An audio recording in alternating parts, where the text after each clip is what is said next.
welcome to the NWSL Challenge Cup presented by P&G and Secret. The athletes of the National Women's Soccer League kick off the return to team sports in America as the North Carolina Courage face off against the Portland Thorns. Today, we are reminded that in sports, as in life, it's ladies first. And we celebrate another first in this country as women's professional soccer makes its national broadcast network debut right here on CBS Sports. U.S. national team striker Lynn Williams, one of several options in a loaded and relatively unchanged North Carolina Courage attack that scored a league record 54 goals en route to their second straight championship a year ago. Meanwhile, plenty of changes in Portland. One of the most notable U.S. national team veteran, four-time NWSL Defender of the Year, Becky Sauerbrunn, joining the club. The NWSL Challenge Cup will take place over the next 30 days in Utah. 23 games played by just 8 teams after the Orlando Pride withdrew from the tournament following 10 positive COVID-19 tests within their club on Monday.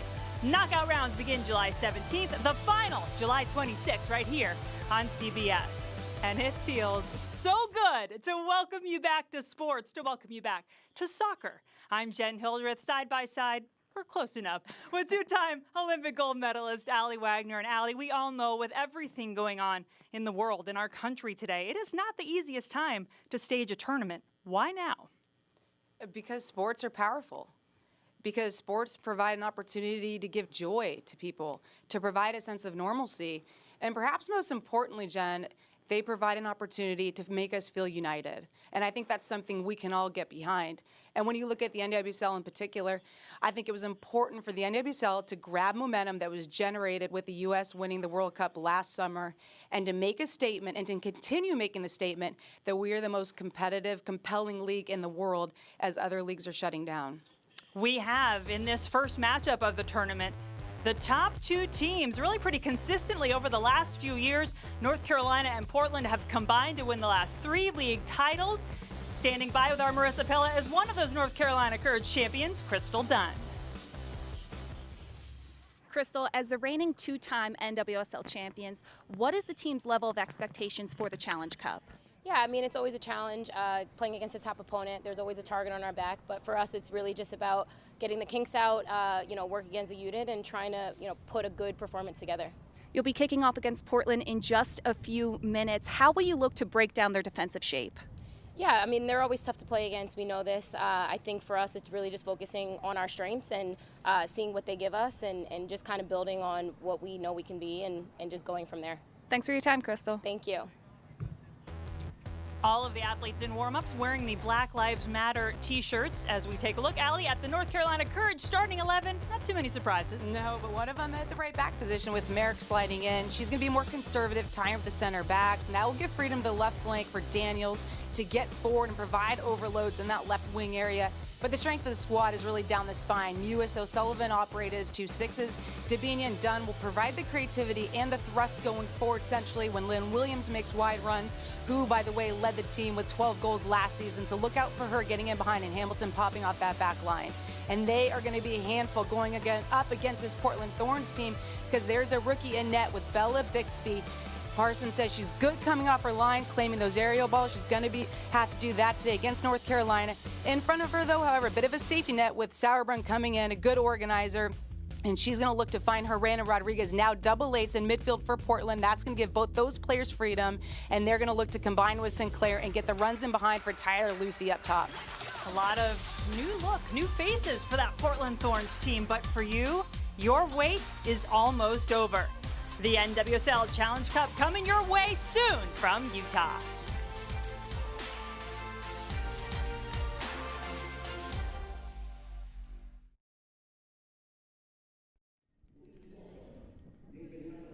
Welcome back to Herriman, Utah, and the NWSL Challenge Cup presented by P&G and Secret.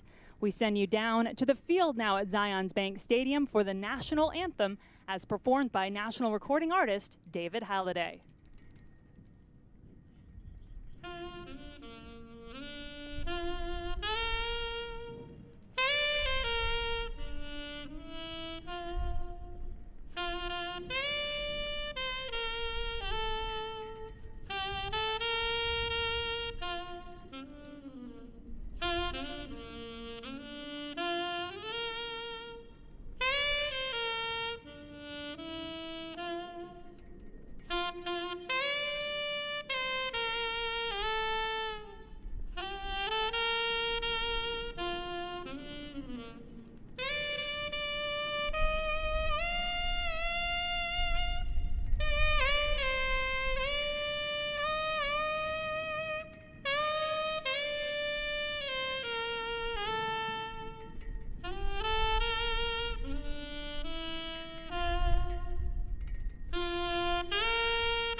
Thank you, David.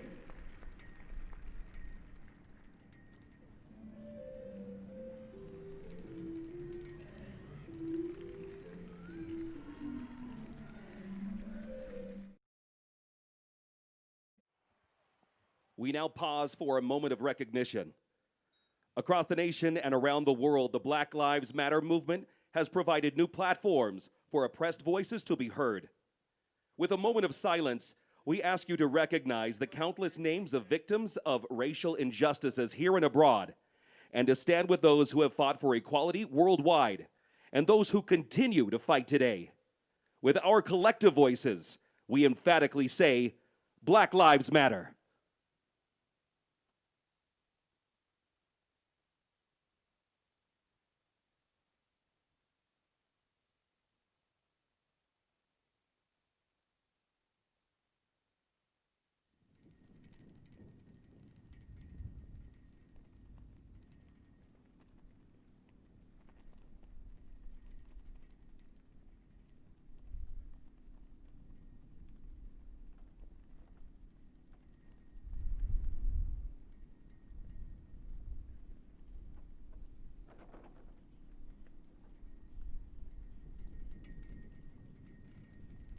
Thank you. Every player on the field taking a knee in a joint statement released by both teams. They said that they would take a knee to protest racial injustice, police brutality, and systemic racism against black people and people of color in America. But as Ali said earlier in the broadcast, sports have a way of lifting us up, of bringing us together. And now the cup awaits. This challenge accepted, and we kick off the NWSL Challenge Cup. North Carolina Courage, the two-time defending champions in this league, are the home team on the scoreboard. They are wearing their navy blue uniforms. The Portland Thorns, all white in this morning kickoff as it is in Herriman, Utah. Ali, a lot of the talk coming in was about North Carolina, that they were the team to beat. Are they built to win, do you believe, in this type of format? I think there's no better team suited in this tournament to win than North Carolina. Having said that, look at the 2018 Spanish men's national team in the World Cup. They went out to Russia. No one had predicted that. So you can never know when it's a knockout tournament like this, but I think with North Carolina, they're fit by all accounts, so they can continue to play their pressing game, and they're deep to be able to do it with the rhythm of this tournament. Crystal Dunn on the ball, strikes it across, ball in the box, not cleared initially. That Thorns back line bolstered now by the addition of Becky Sauerbrunn at center back alongside longtime Portland Thorn Emily Menges. Lindsey Horan wearing the captain's armband, U.S. national team midfielder, and a key piece for this Portland Thorns team.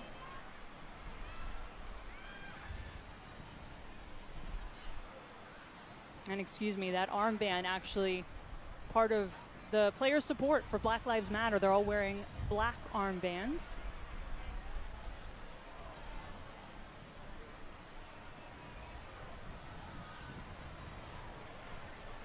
Sam Mewis, another U.S. national team player, 5 of them on the North Carolina roster alone.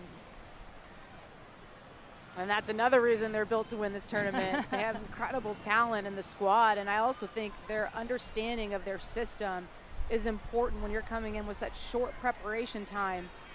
They've got 19 returning players, and that's going to benefit them.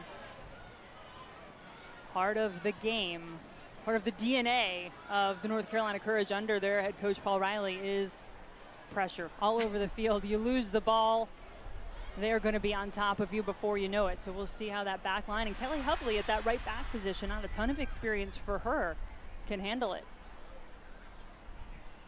Steph Labbe, the Canadian national team goalkeeper, part of 3 World Cups with Canada, although made her first appearance on the field in 2019. And you can see, Jen, already how high Daniels is on the left side. Here comes Lynn Williams, former Golden Boot winner in this league. And Bixby is called upon early to keep it out of the net. And that's a big moment for the rookie, Bixby. The ball in behind, springs Lynn Williams, and then she's just trying to curl that in behind for Hamilton, but the deflection catches everyone and almost catches Bixby, but she's wise to it and gets fingertips to it. Can be nerve-wracking, but sometimes getting a big save like that right off the bat, well, it's a good way to get you into the game in your professional NWSL debut. Bella Bixby, 24 years old, 6-foot goalkeeper, played at Oregon State collegiately. Debinha, the Brazilian midfielder for North Carolina, drives that ball across, and this is another area where the Courage can be very dangerous, and one of the reasons Mark Parsons, the Portland Thorns head coach, told us he went with Bella Bixby in goal. Yeah, you're exactly right, and you can just see it with her long frame on that last save, just to be able to reach there after she had to change direction. She's good in the air, that's what Parsons said, and they expect to be facing a lot of service in the box. From the other side now will be Denise O'Sullivan, the Irish international. Rolls it over, though. Herriman got up to head that ball away for Portland. First team goalkeeper and U.S. national team backup, Adriana Franch, would be who you would expect typically to see in goal for Portland. She is out with injury for this tournament. We thought we might see Britt Eckerstrom, who played quite a bit last year while Franch was away at the World Cup, but instead it is Bixby. That was the assumption. It would be Eckerstrom, but Parsons said she's been a long-term project. Nadine Unger actually flew back to the draft so they could pick her up and start to work on developing her to the professional level.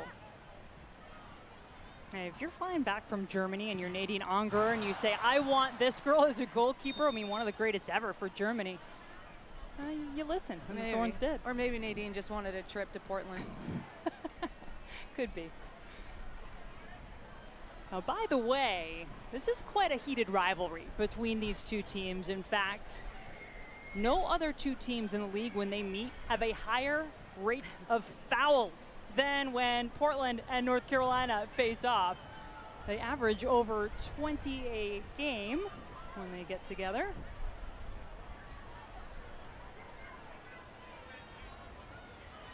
Free kick coming for Portland. It'll be Megan Klingenberg. Ball toward LeBay and an easy grab for her.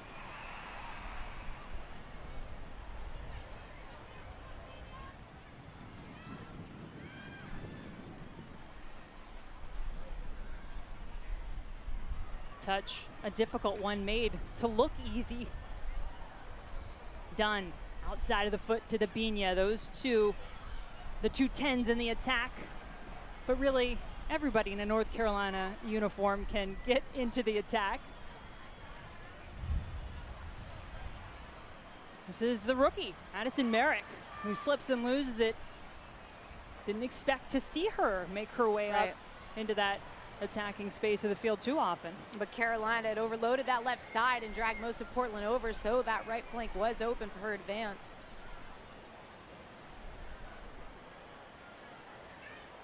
Quick turn into the attack for Debinha. Ball on the ground, just missed that low corner. And for a tall goalkeeper, that can sometimes be the toughest ball to get. You're exactly right. As a player, you take one look at a goalkeeper, if you're not familiar with her, and you see the size of her, and you know, look, we've got to keep the ball low when we're taking shots from outside the 18 against a frame like Bixby. And that one just glides past the far post.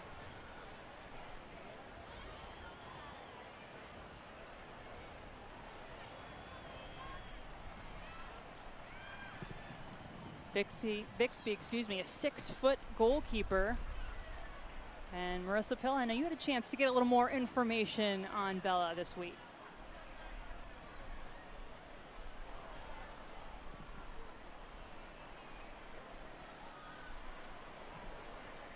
We'll wait on that for a moment as Lynn Williams gallops onto that ball. And Crystal Dunn a little too high on her attempt.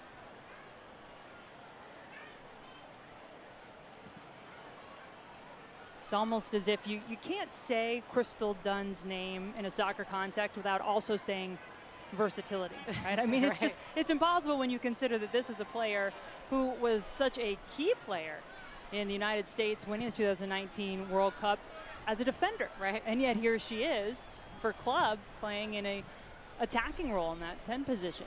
And also won an NWSL Player of the Year as a forward. Right.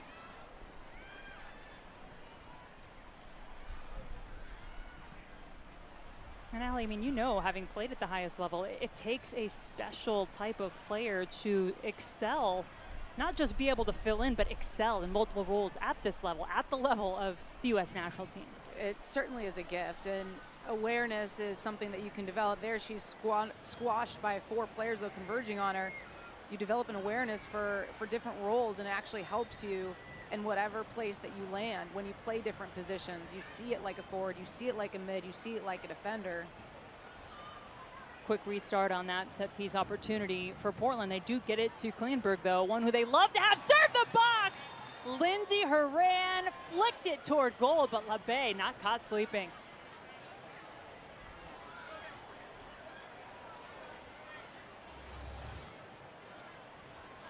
And it's just nice service into the box. It looks like Herriman was offside, and the ref did put up the flag. Good catch on that. And it's something that Portland wants to see happen more. Now with Rocky Rodriguez in the mix, freeing up Lindsay Herriman to get more advanced positions. Ball across, but nobody in a white Portland jersey home. There is Rocky Rodriguez. You just mentioned her, and really interested to see what she can bring. I know it was one of your points coming into this game, Allie, what the Costa Rican international could add to this Portland side.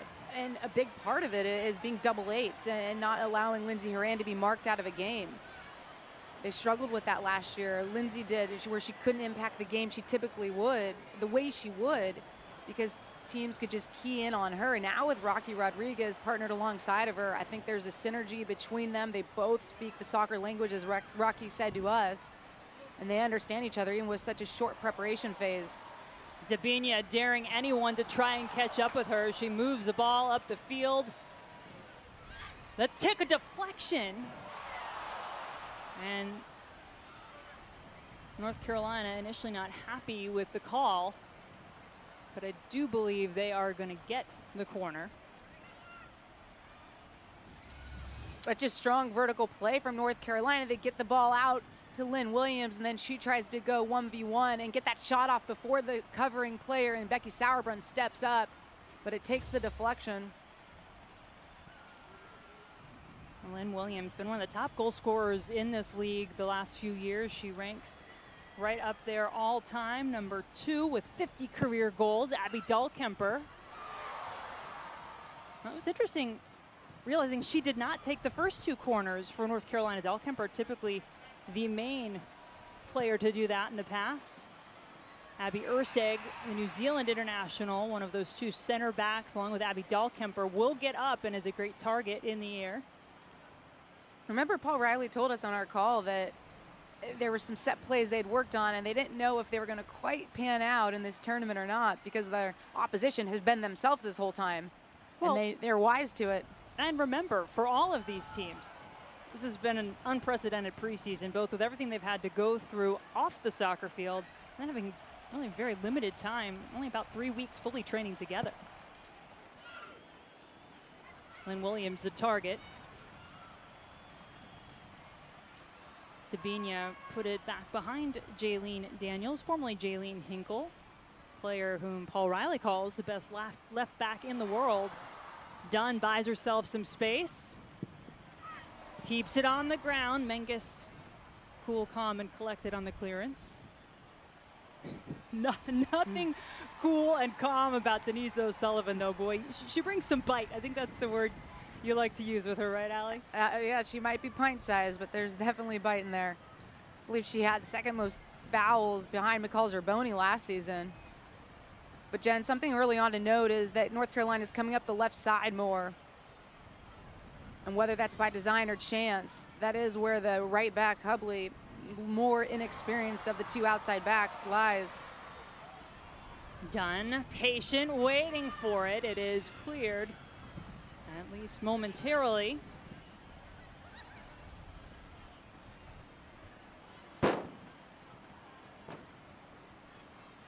Jaylene Daniels, 27 years old. And there is Kelly Hubley player you were mentioning on the back line who definitely seems like she's going to be busy in this tournament. You're seeing overloads between her and Dabinia, and Dunn sliding over to the left side, and Daniels getting forward. Christine Sinclair having to come very deep to collect the ball. The all-time international leading goal scorer, male or female. Sinclair taking that title earlier this year away from Abby Wambach. Offside flag will go up. North Carolina, their back line feeling pretty confident that that would happen. And Sinclair, such a joy to be able to watch her play, whether it's internationally for Canada or for Portland, where she is beloved by all. Her 8th year, one of just 7 players in the league to have remained with the same team since the NWSL's inception.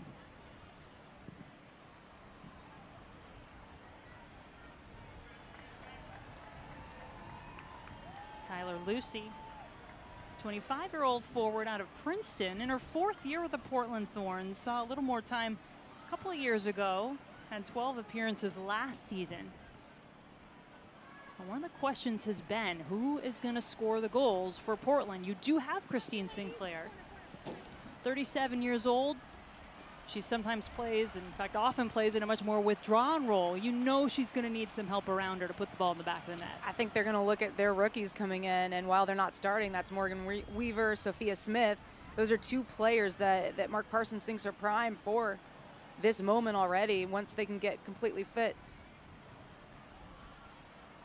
Great point about those 2. Top 2 picks in the last college draft for Portland. Smith not available in this game. Morgan Weaver we do expect to see. Here's the first corner kick for the Thorns. Ball driven into the box. Lewis got to it first. It's still alive though. Chance for Sinclair. Sometimes, especially when teams have not had a lot of time together, chaos can be your best friend. And there's going to be a lot of that in these games, trust me. We saw it in the leagues abroad when the men's game returned. This ball just cannot find its way out of the box for North Carolina. Sinclair's in the right spot at the right time, gets a half chance, but can't connect cleanly. Dahlkemper not sure whether LaBaye is going to get there, takes the safe route. Klingenberg will line it up again from the corner flag. Drives it, headed down.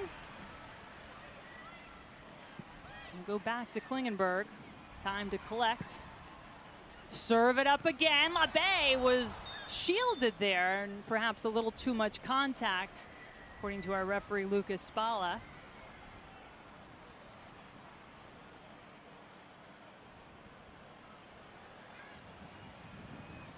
Reminder about this tournament that each team will get 5 substitutions.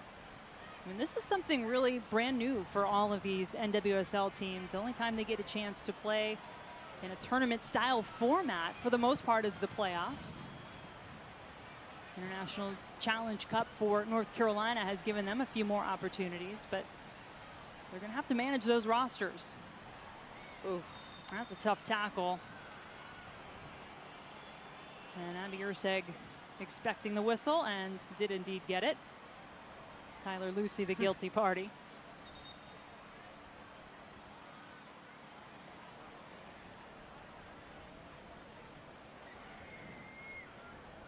Abby Urseg pretty excited earlier this week when it was announced that the 2023 Women's World Cup would be given to the joint bid of New Zealand, her native country, and Australia. That's going to be a blast. It's going to be the biggest and the best, right? 32 teams for the first time for the FIFA Women's World Cup. Here is Sinclair. Lays it off for Rodriguez. Now Rocky just ran into a wall. Couldn't get it through Daniels.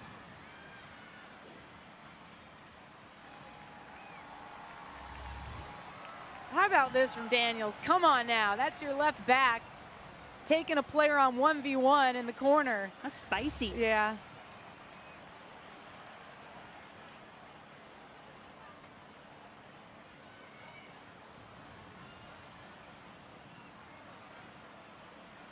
Herriman lost it.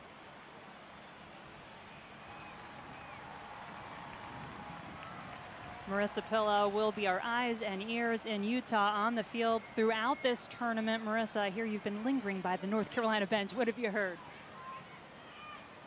I just spoke with North Carolina assistant coach Scott Vallow, and he told me he likes the pressure his team is showing on this left flank, and explained that because Jaylene Daniels is such a veteran, they could trust her to really go 0 to 120 in this tournament and want her on the ball more. They're looking for her to continue to hook balls into the box to service Lynn Williams up top. And it looks like they have had Joy on that left side. It's quite a gift to be able to have that type of faith in your outside back. Now, we mentioned not too many changes for this North Carolina team. They do have the change. We mentioned Addison Merrick at the other outside back position, the rookie getting the start, filling in for Heather O'Reilly, who came in a superwoman role for the North Carolina Courage last year, starting and getting her team big goal penalty kick in the playoffs. She has since become a mother after her retirement from the professional game. So in steps Merrick, the rookie. It's a whole new ball game for her now. Both of them, yes. I'm talking about Heather. I know. This is easy for Merrick. Well, she's, by all accounts, got the competitive spirit and the fire to jump right into this North Carolina club, two traits that these players are known for. Well, you have to if you're going to be in Paul Riley's system. Their counter press, best in the league, probably best in the world.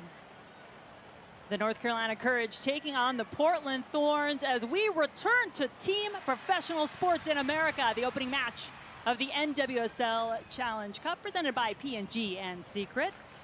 Jen Hildreth, Allie Wagner, Marissa Pilla, so pleased to be able to bring you this match on CBS Sports.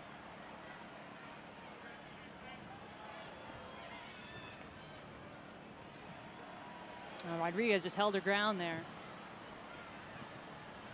Quick ball up from Herriman.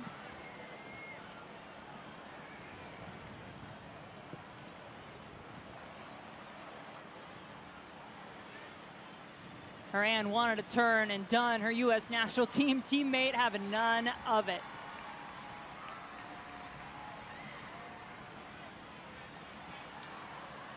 Quick toe touch from Mewis out to Kristen Hamilton, player getting a chance in this starting lineup. Jess McDonald out with a hamstring injury. Do expect to see McDonald, another U.S. national team player, in this tournament. But Hamilton, a tremendous attacking talent, number 23 for North Carolina in her own right. You got the Bina done at those 10 positions. And then you've got players like Lynn Williams and Kristen Hamilton up top. 7th year with either North Carolina or Western New York, the previous club that North Carolina owner Steve Malik acquired in 2017.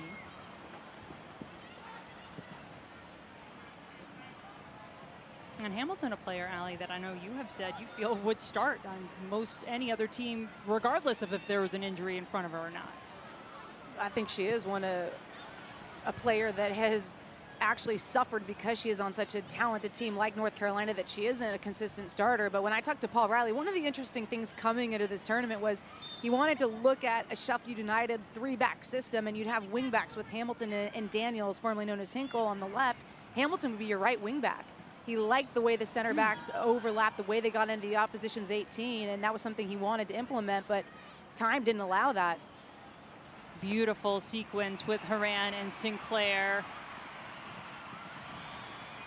Marissa Everett had a touch in the box. Everett, one of the surprises, if you will, a young player who grew up watching and dreaming of playing for the Portland Thorns. Now the 22-year-old who played collegiately at Oregon, wearing number 40 and getting an opportunity to start for Portland in this first game of the Challenge Cup. And she's going to benefit from the way that Portland is trying to play through this tournament. You've seen a couple times already where they're going up the center of the park.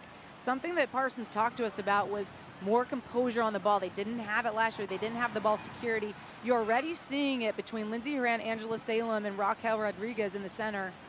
And they're finding their way through North Carolina centrally.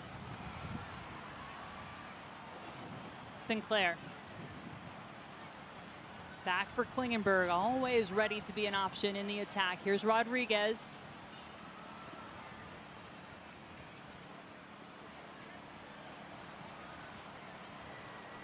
Dunn can turn on a dime.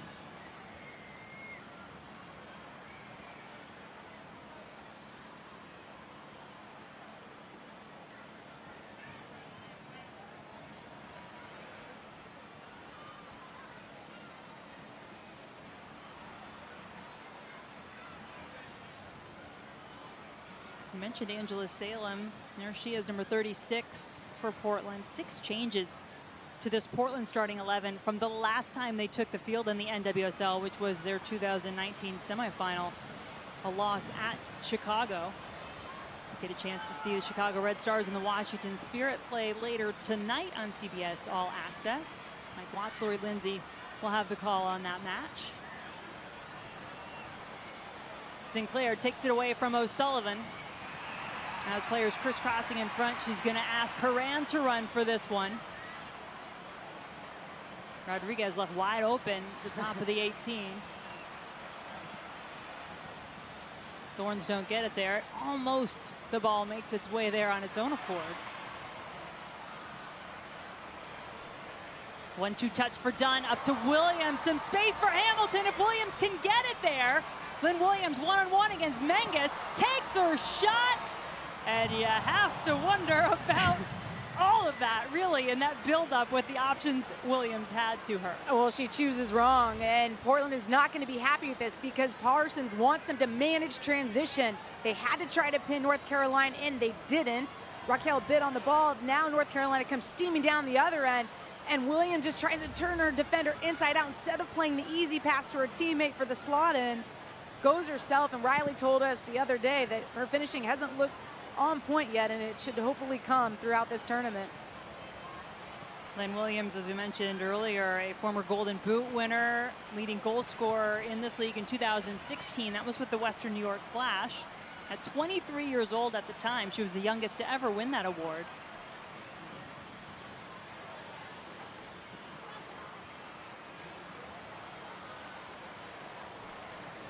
"12 goals, 5 assists last season for Lynn Williams to lead the Courage.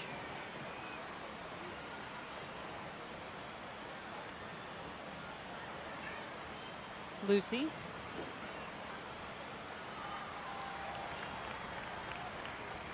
You can already see some tired legs out there. This is at altitude, in the heat, on turf, where that heat just radiates up. And these players, as much as Paul Riley said their team was fit, these players are going to be struggling. Not to mention at altitude. Beautiful backdrop and beautiful site for this tournament that was put together. And Odell Hansen, the owner of the Utah Royals FC, an important cog in all the machinations of getting this NWSL Challenge Cup together and hosting it at Utah for the duration of the next 30 days. Each team will be playing 4 games in the preliminary rounds, leading to the knockout stages. The semifinals and the final will be at the Utah Royals FC, home of Rio Tinto Stadium. Corner kick coming up for Portland. This will be the 3rd of the match for the Thorns. And let's watch transition here, and we'll see if Portland is not able to put this away initially. Can they contain North Carolina on the other end? Driven ball from Klingenberg. Hubley up and over all of her teammates there. I believe that was Everett who had the last opportunity to try to get onto it.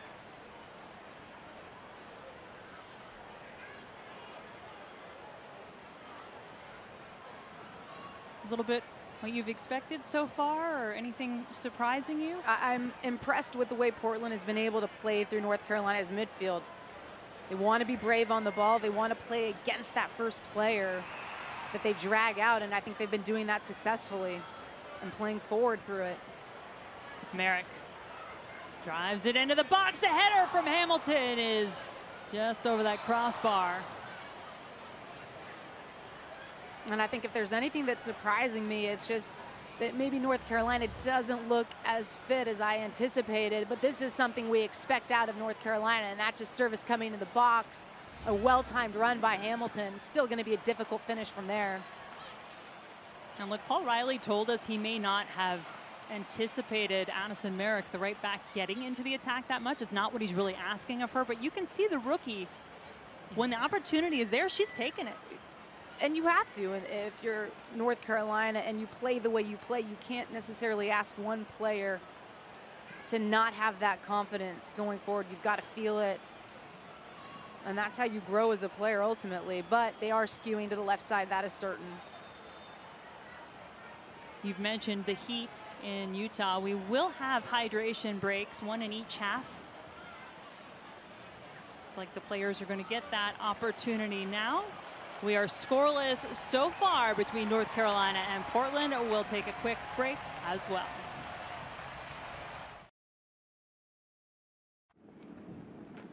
Stream CBS Sports HQ, the completely free and always on sports news network for highlights, breaking news, and expert picks. Download the CBS Sports app on your phone or connected TV to watch today.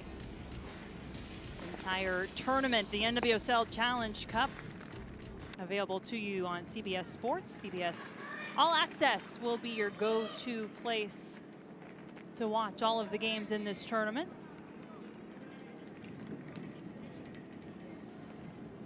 Becky Sauerbrunn, haven't really called her name all that much so far in this match. One of the big changes, and it's been such a positive force by all accounts for everyone at Portland in terms of her arrival there. I think she'd prefer it that way. Quietly organizing and dealing with those vertical runs up the center of the park from Debinha and Dunn. Or during that break, Marissa Pilla was able to talk with the Portland Thorns. Marissa, what did you find out?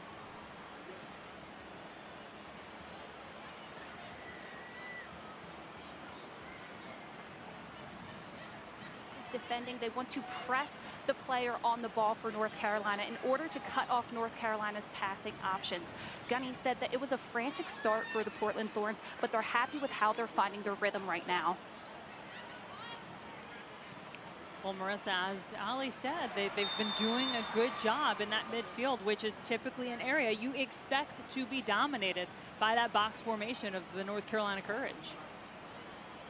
Well, you see Sinclair will pop back into the mid and help out, but I do think that the rotation with the middle three of Salem, Rocky Rodriguez, and Herriman is working well. One of them is sitting in the middle of that box, and if they cut against that first player, it's open.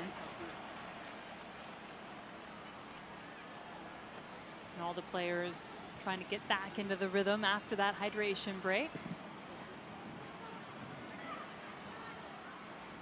Ball held up in the air, I think a little more than intended.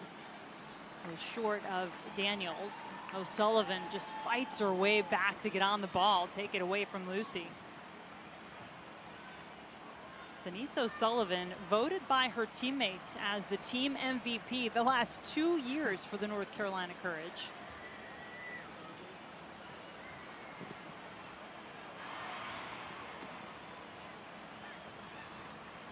Say, I think if you as a fan expected, and there's, is that what you're talking about? All four of them. Herriman, yep, Herriman back to Salem, over to Rodriguez, and into Sink.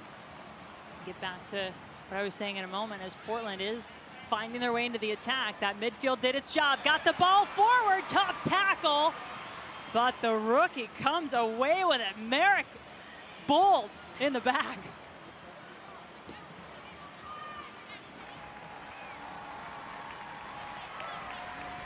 Was about to say, though, if you thought, and really I feel like most of the talk surrounding this tournament, surrounding the teams in this tournament, were that North Carolina's the team to beat. Even Mark Parsons said he feels like North Carolina is really the team that didn't have to make many changes, or a lot of other clubs in transition, but if you expected a smooth running machine, we haven't seen that yet.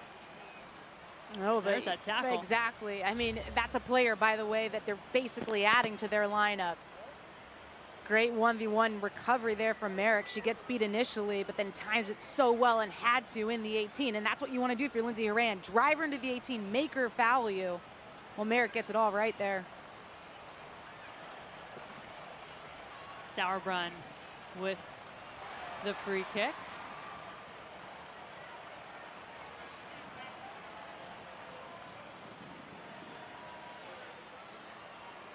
Paul Riley, such a master motivator. had tried to have everyone believing his team was underdogs. What was it, 2 years ago? And nobody would believe it. 2 years ago, by the way, the North Carolina Courage not only won both the regular season and NWSL championship, first time ever a team had accomplished that in the history of this league, but they went through the entire season with just one loss. Here is Daniels. She showed off her ball skills in the back. This time tries to generate some attack out of it. And that's why they're trying to isolate Daniels. An opportunity perhaps in transition, stopped in its tracks by Merrick.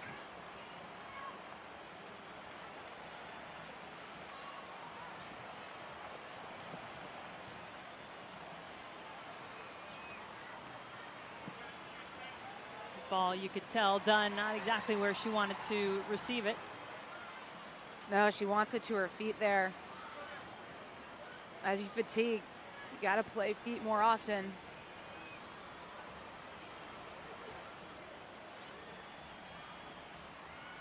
Dunn kept it in play.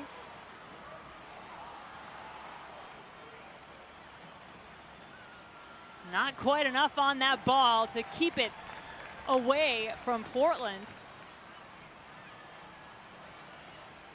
Herriman just determined to get there.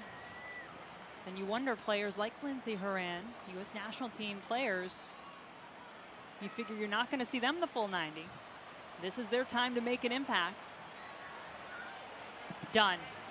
No Tobin Heath for Portland in this tournament, opting to sit out the U.S. national team winger, choosing not to play in the Challenge Cup.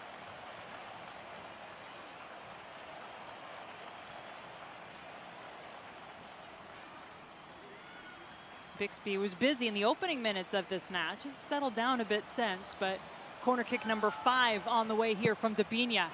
Bending in on the ground. Herriman always seems to find her way around the ball, often with her head, but that time with her foot on set piece situations.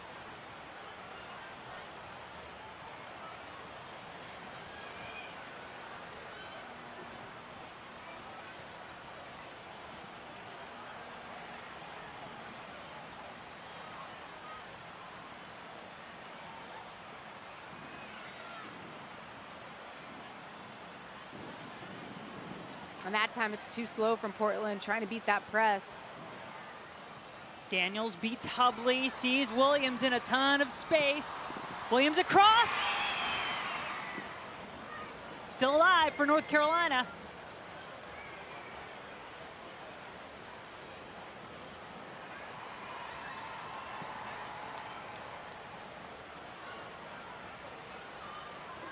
And it's clear already that if North Carolina puts any pressure on Hubley, she's going to be the one to play it direct, long forward. Tyler Lucy's the one that's trying to get on the end of that. Hubley just not as comfortable on the ball.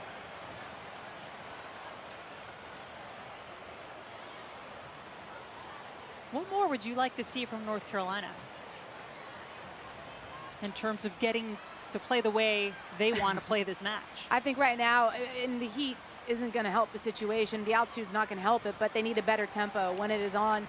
They usually have more players threading forward, whether it's a surge from Dabinia or Dunn out of midfield. I don't think they're actually probing enough centrally.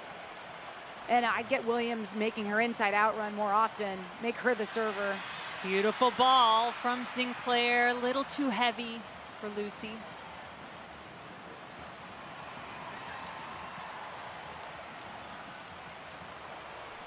Williams going against Menges again. Williams got some space and separation, needed some help, takes a shot with her right foot and is blocked at the near post by Bixby. And that's it. It's just a feathered ball over the top with an inside-out run from Williams, and you get her isolated 1v1. She's just so difficult to slow down. It's a perfectly weighted pass from Sam Ewis. No pressure, gets her head up, and then just flies that one over the top. Now you've got your 1v1 situation. You're licking your chops if you're Lynn Williams. She takes the long touch. Now she can size up the ball across, but Hamilton had not made that near post run. Williams has to sense that she's way faster than her team. likely needs to cut that one back for a late runner, and Dunn or Dabinia out of midfield. Dahlkemper this time. Right about that 6-yard box. Chance for a reservice for the Courage, but all for naught.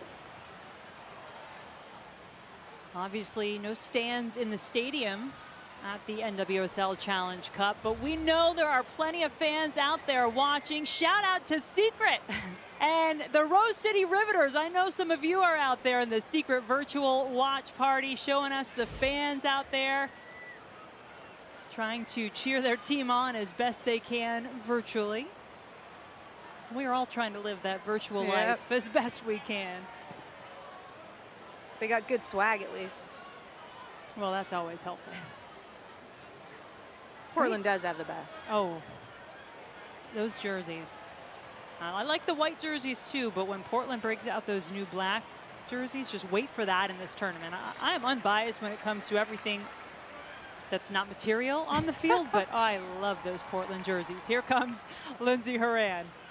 3 North Carolina players around her. They don't really stop her though. She rolls down to the ground. No whistle.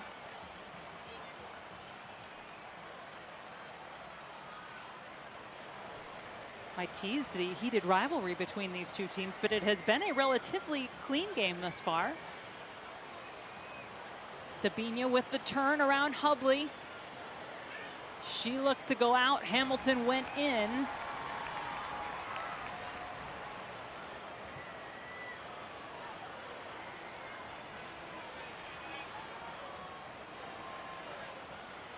And the game is just opening up.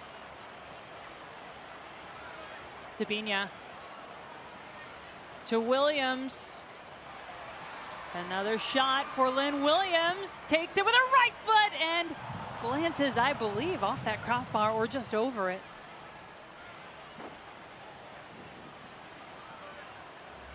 Settle down, Christine Sinclair says. But they're going to keep feeding Williams. That's Dabinia this time that feeds her. She cuts it back on the recovery run of Hubley. I think she should lay it right back to Dabinia there, who was sitting at the top of the 18. But she goes herself.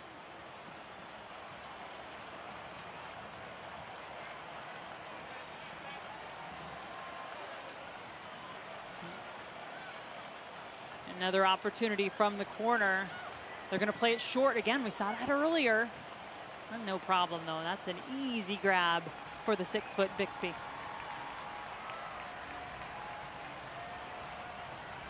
She has shown her confidence in the air. One of her other real strengths, Mark Parsons was telling us, that her distribution, her ability to get the ball down the field in a hurry.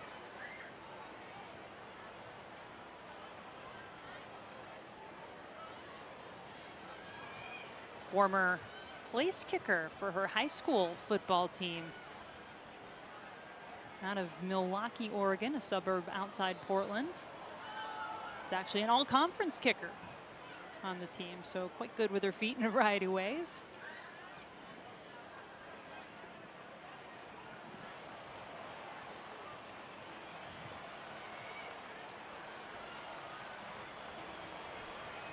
Hamilton. Player who had not one but 2 hat tricks last season, Kristen Hamilton. Dabinia. Never an absence of flair, usually, when you have a Brazilian player with the ball at their feet. Dabinia not letting us down in that instance. And I keep coming back to the heat and fatigue, but Portland was incredibly stretched on that last attack from North Carolina. The line of confrontation was set up so high, but their back line was way deeper. A lot of space in midfield. Another corner kick coming. You can see that statistic, this opportunity heavily in favor of North Carolina. Not too much bend, but it does stay in. Got some contact at the near post. Klingenberg just boots it out. Reminder, coming up at halftime, an interview with Lisa Baird. What a job she has done, she has had to do in her short time as the new commissioner of this league. She will stop by to chat with Marissa. Williams with the turn, left-footed this time. Right in the breadbasket of Bixby. Good performance thus far for Williams, and let's not forget she's one of those bubble players for the U.S. women's national team. This is an opportunity in this tournament for some of those players in the bubble to impress. No international competition.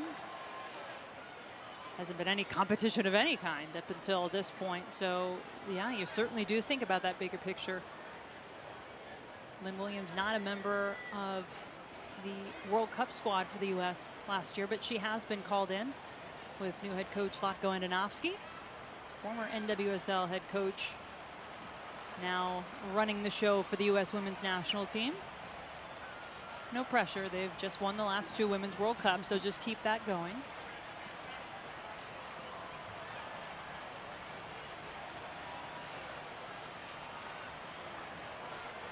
No substitutions for either team in the first half. We'll see if we get any at halftime. Just a couple of minutes away from that. A couple seconds here, plus stoppage time to be added on in the first half.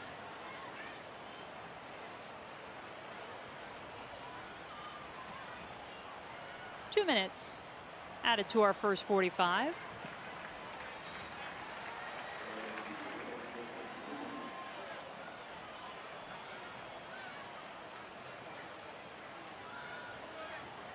You're reminded watching these players in this heat, there's a lot of ground to cover. It's not been a ton of time for training. And they're on turf. And we've got some challenges in this Challenge Cup. Outside of the foot touch from Williams to Dunn. Rodriguez closed it.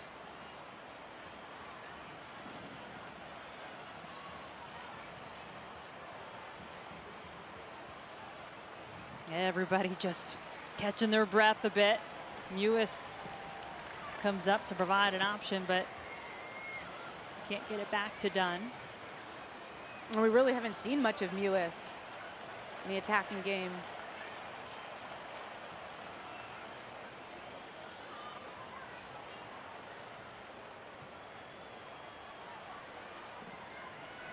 It's been a lot of wide play from North Carolina.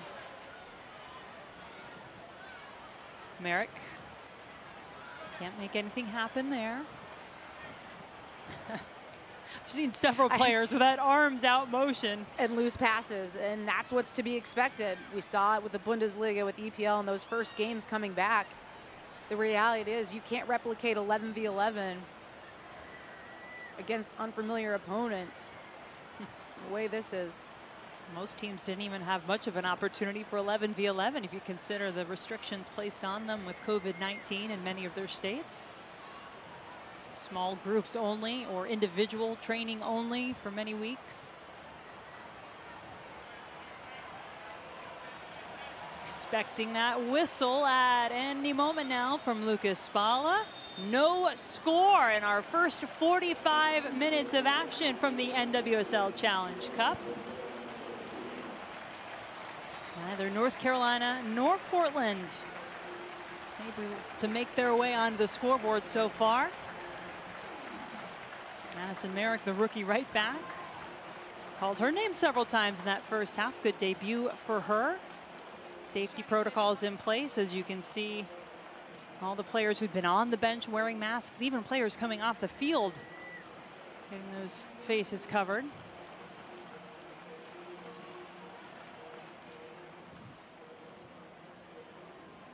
Marissa Pilla is standing by with Jaylene Daniels. Marissa. Jaylene, you have generated so many attacking options down that left flank. How have you been able to utilize that space? We know that Portland's playing in their 4-3 back, so it's easier to get around the corner with Lynn Williams. The speed that we have up top, they make it really easy to play those balls into them. Thanks for your time. You're welcome. Social distancing. Jaylene Daniels clearly trying to catch her breath after that first half. That does conclude our first 45 minutes of play. We'll be back with more of the NWSL Challenge Cup presented by P&G and Secret.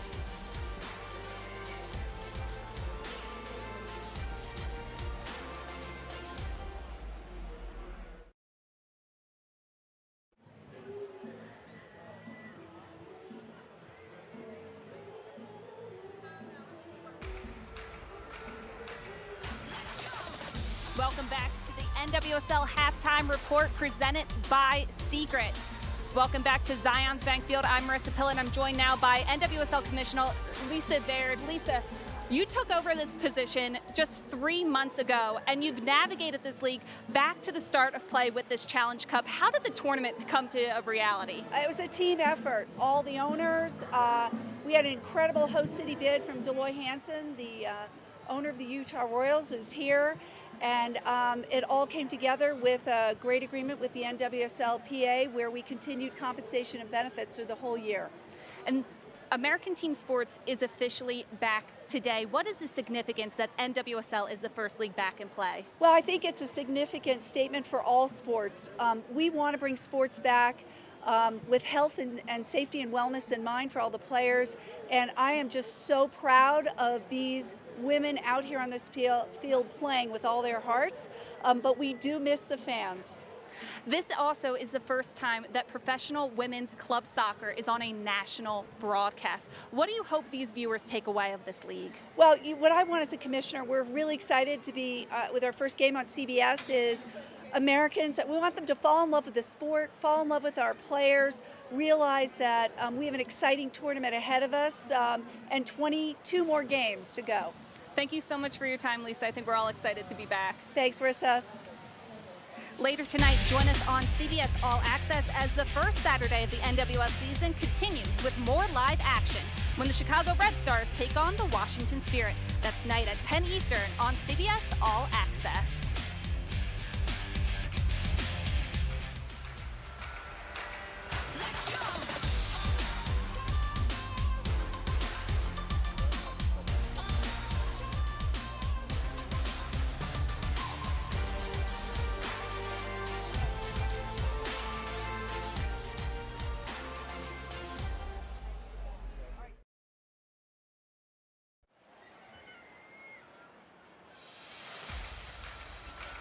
For joining us here for the NWSL Challenge Cup halftime report presented by Secret. No score between the North Carolina Courage and the Portland Thorns after our first 45 minutes.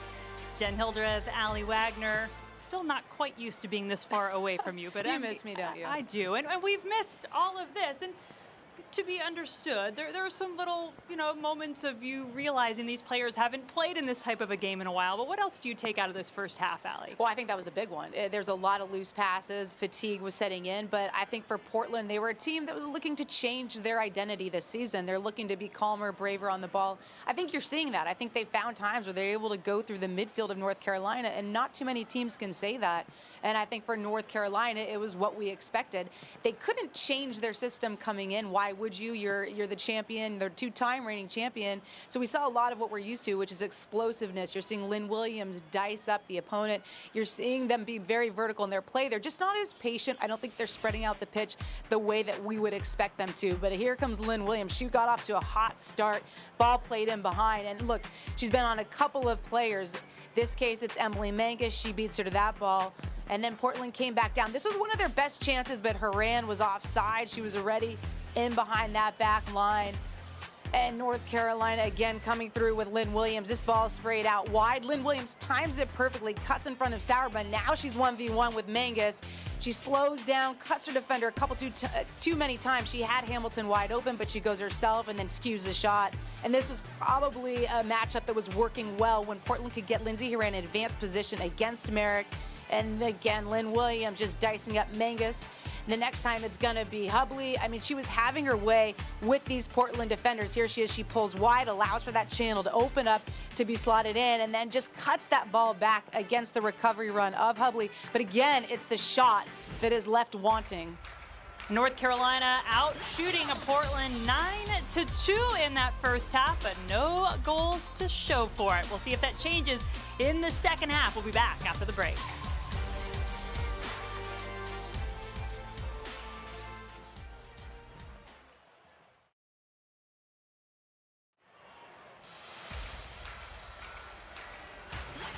Welcome back to Herriman, Utah, and the NWSL Challenge Cup presented by P&G and Secret.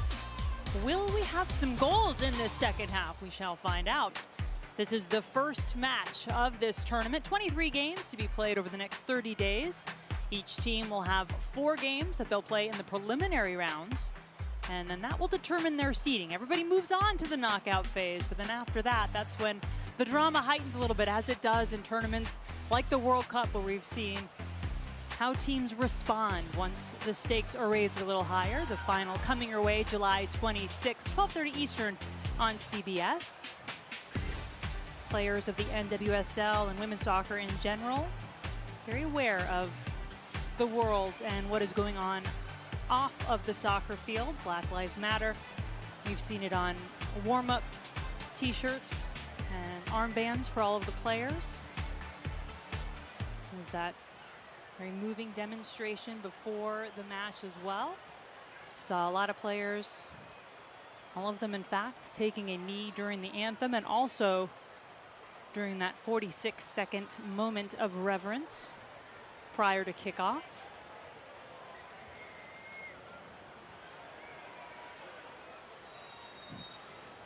One change we've been notified of for Portland as the second half gets underway. Celeste Bourret, number 30, has checked in for the Thorns. You see her there in the middle of the field, replacing Angela Salem. Portland all in white.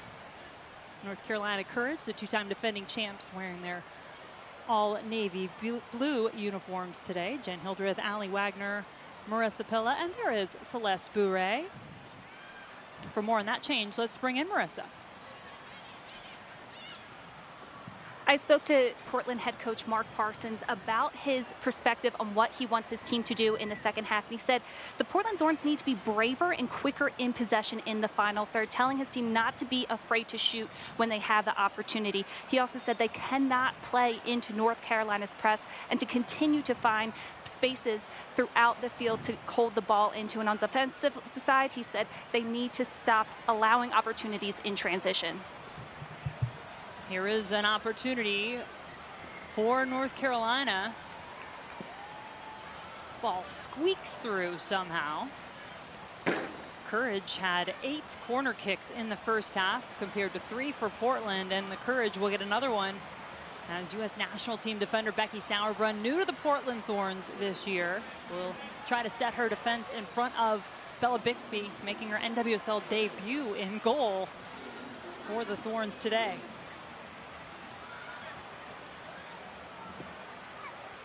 North Carolina has tried that trick a couple of times from the corner. That's such a difficult skill to turn on that ball. Crystal Dunn, that's rifled back to her. I think with the size of their players, their ability in the air, they should fly those balls in. Get a quality service in there. We'll see what type of a burst the players on the field right now can provide as Sinclair, the all-time international leading goal scorer, gets the ball up to her front line. Marissa Everett ran into the North Carolina defense. But you expect we will see more changes. Each team allowed 5 substitutions. Remember, they are playing 3 games in 8 days in the preliminary round of this tournament. So roster management will be key. Sam Mewis and Lindsey Herriman crisscrossing there. Herriman called for the foul. Little smile after the fact. And I know that the U.S. women's national team players and some NWSL players are working with the teams in collaboration with the U.S. women's national team sports scientists to manage their minutes throughout this tournament. For the U.S. players in particular, you're saying? Yes, and in particular some NWSL players as well that are on the bubble. So that's something to watch for. How long will we have Lindsey Herriman in this match? Crystal Dunn, Becky Sauerbrunn, and then how might that change things? Ball into the box. Here's Bourret, the second half substitution for the Thorns.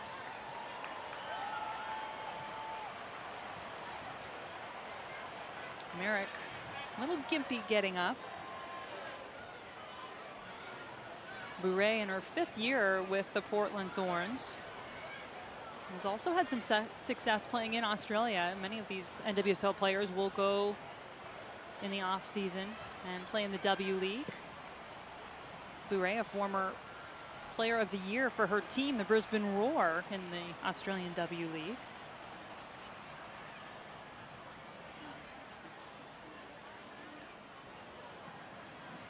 Another one of the new acquisitions, Rocky Rodriguez, trying to bring the Rocky factor. And that's well done by her, because in the last one, they couldn't get out of the press by North Carolina. They were pinned on the wide side. She gets her head up and changes it. That's what you have to do against North Carolina.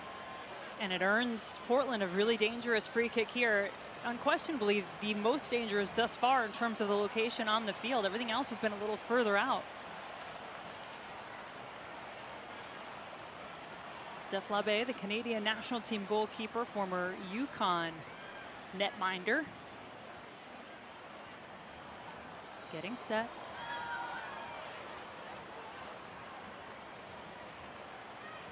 Where do you like her in here? I was going to say, is she going to stay over the ball, because she's such a great target in the box? And as you said earlier, she's got a knack for that second ball.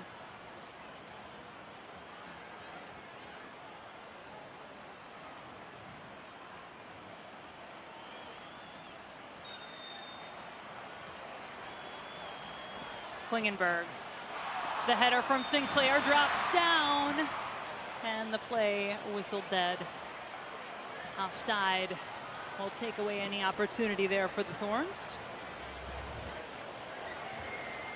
And a couple chances squandered by Portland, just being too eager. One step ahead of that back line, Sinclair is.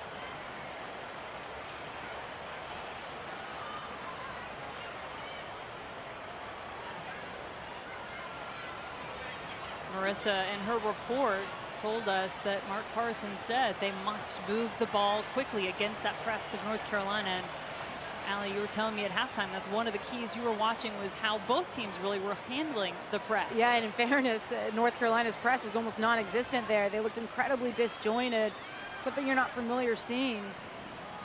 A lot of space available in the midfield as Portland's trying to build out. We said it at the outset, but these two teams really have been the best in this league for the last 3 years. They've combined to win the last 3 NWSL championships, the last 2 to North Carolina, the one before that to Portland, which was, oh, by the way, at the expense of North Carolina. Sinclair, nifty little touch. Lucy's turn too high. Is it not a joy, though, to watch the moments we get to see Christine Sinclair on the ball? Yeah, she's just so smart.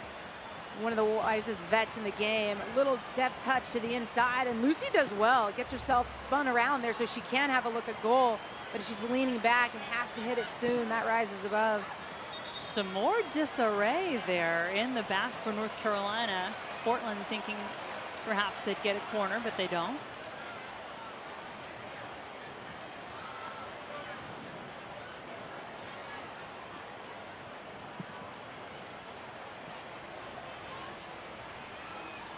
Merrick boldly going forward for that ball. There is no fear in the 22-year-old rookie out of Lee Summit, Missouri.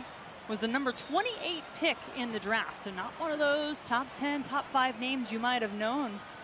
In fact, a player Paul Riley admitted was a bit of a surprise in the preseason, but been holding her own so far. And now, speaking of those high draft picks, that's one of them, Morgan Weaver, number 2 overall, the 2020 draft, former Washington State Cougar, coming on to replace Lucy up top. What kind of a spark will she bring? She is a fun player to watch. Well, Parsons said he was going to look to bring her on for about 30 minutes. Looks like she's going to get more than that, along with Charlie, and those 2 players he thought could take it, and here she is. They thought they could take advantage of when North Carolina started to fatigue. Those 2 players have power and pace between them. And we'll see if Portland plays any more direct or if they continue to play their same way in their build-up game.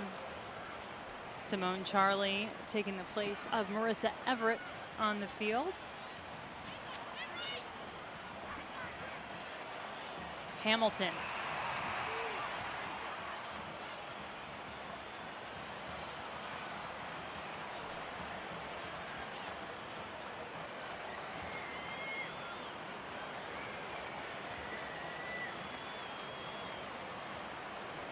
North Carolina wins it right back after losing it momentarily. Williams sneaks it through for Debinha. Debinha wanting that corner. Did Bixby keep it in? No, she did not.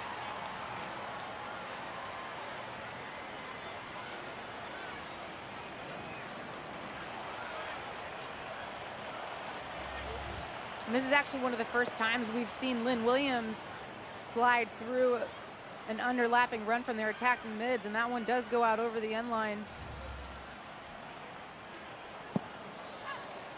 Ball in play, out for another corner. This will be the third of this half, 11th of the match for North Carolina. Corner kicks perhaps still a work in progress as they are getting used to being back on the field and having the opportunity to work on such set pieces. Near post! Bixby. Boy, she's been big and brave.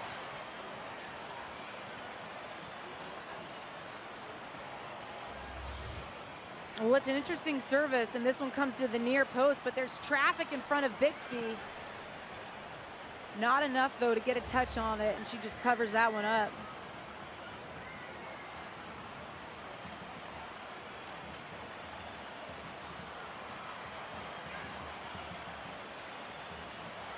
Here is Weaver, a player Mark Parsons describes as fearless.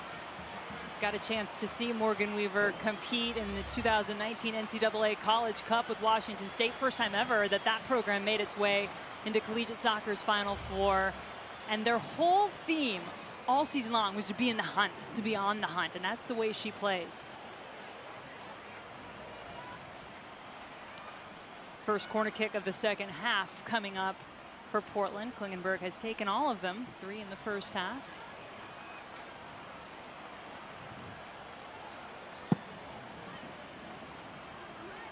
Mewis wins the header. Looked like a foul perhaps, but some more substitutions happening.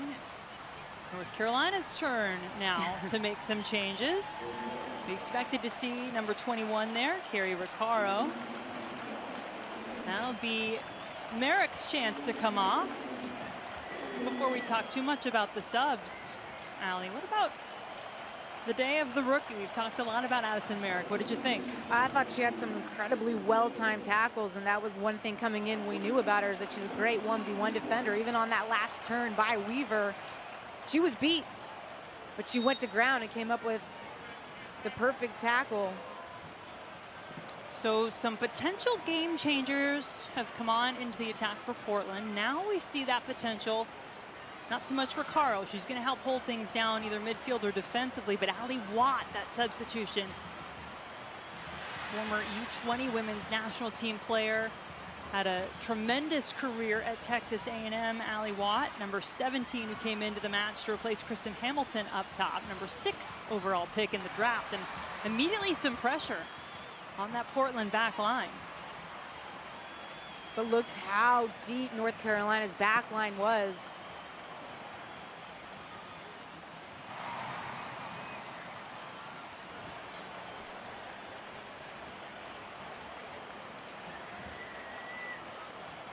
Sinclair. This is Charlie, former Vanderbilt Commodore.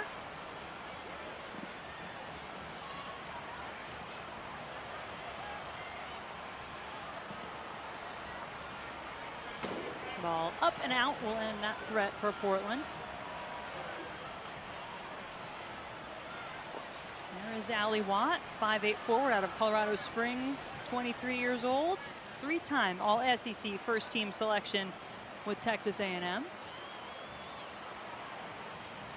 2-time All-American for the Aggies. Williams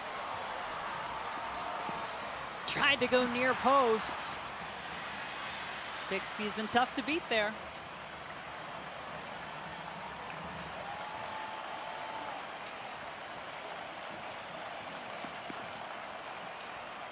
As always, when these corner kicks start to add up and there is such a big discrepancy from one team to the other, 12 North Carolina, 4 for Portland. You just wonder when that one knock on the door is going to get it to open.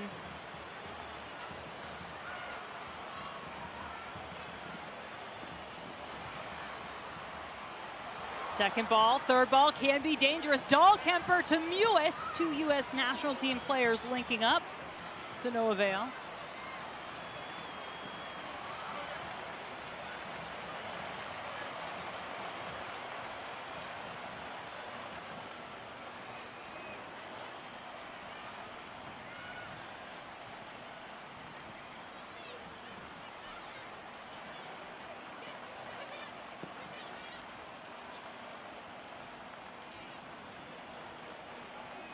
Be interesting to see, Ali, how things change with the substitutions now on the field. O'Sullivan up to Williams, had done, no, Dabinia, excuse me, crossing behind her, but the defense did not allow that pass to get there. Well, the substitutions have really come up top for both sides of the game changers, you would think, but both teams are having difficulty getting into those areas. Yeah. It's just been so loose. I was going to say, you got to get it there first.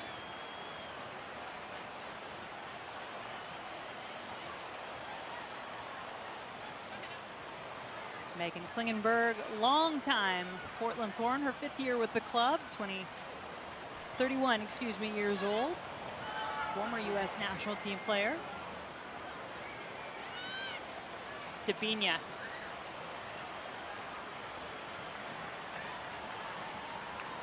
Recaro came into the match to replace Addison Merrick.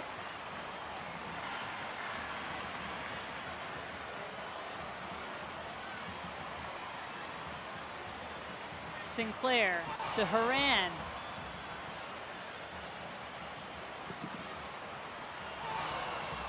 You do have to feel the time clock is ticking for some of these internationals for their opportunity to make this impact before their day is done. And Sinclair has always been an Iron Woman, but a tournament is a different beast.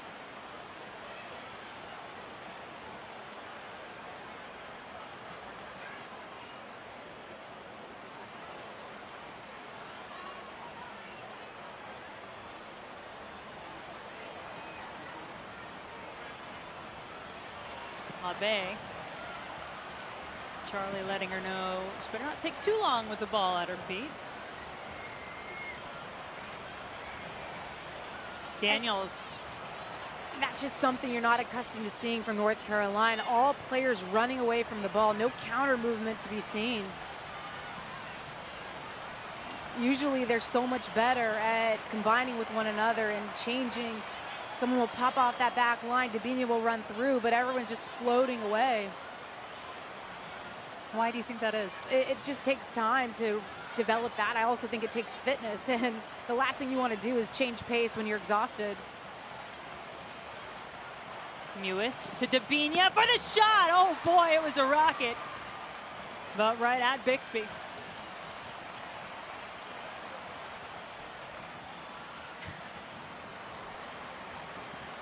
So she does know some English. Long distribution from Bixby. Hasn't been able to spring much yet in that Portland attack. Recaro.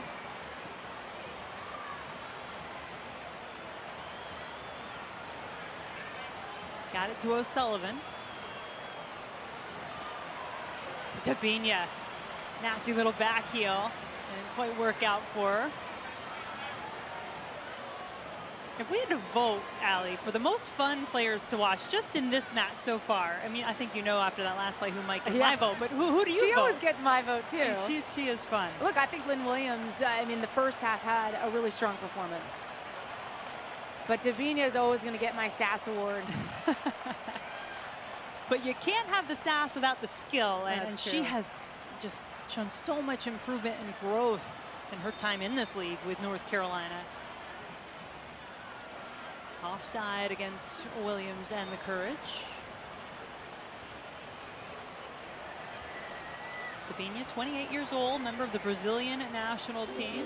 85 appearances for her country internationally. As there goes Crystal Dunn. Her day is done. But this is another player, Lauren Millay, a 23-year-old out of Durango, Colorado, played at Colorado College. That Paul Riley said he's actually in disbelief at how much she has improved. She is someone that he has been talking up. Quality on the ball, savviness, something to look for when you talk about sass. We'll see what she can bring. So Millay slots into one of those 10 positions in the attacking midfield for North Carolina. Here's Allie Watt coming through, has Debinha in the middle, lays it on the ground. And already a fantastic first touch. Very few players hit that ball first time, see that space to play that channel, to allow your player to run onto it. If she takes one touch there, that channel's gone. Good awareness.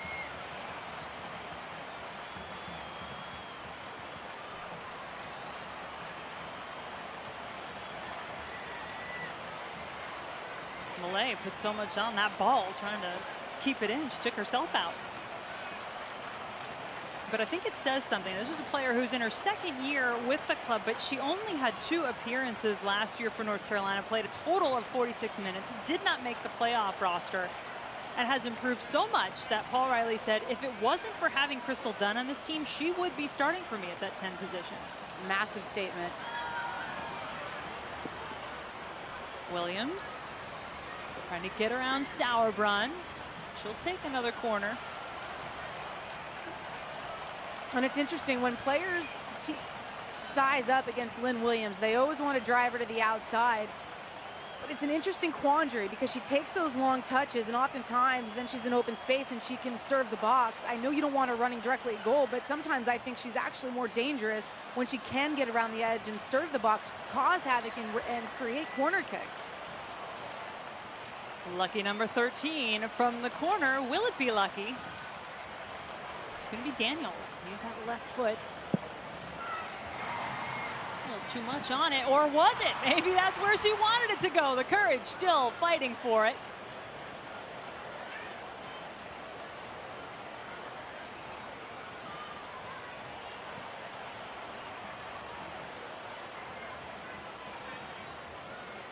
Quick turn from Millay. Had a little look over her shoulder.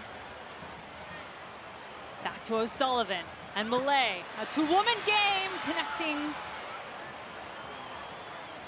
but not getting that final connection that North Carolina would so desperately like to have. But immediate impact again from Millay. Spins out, finds a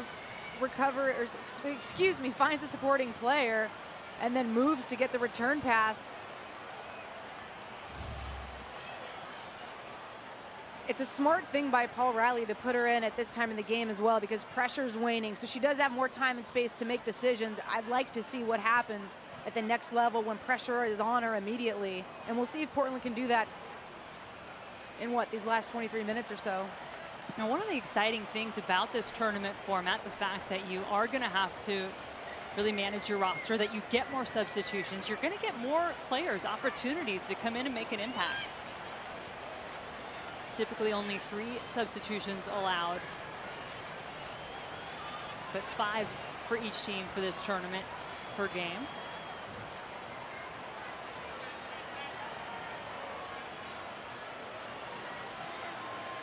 Big collision, no whistle. Both players went sprawling to the ground. Debinha goes down. And the whistle stayed pretty much in the pocket of our referee throughout most of this match. Play continues. Daniels into the gloves of Bixby.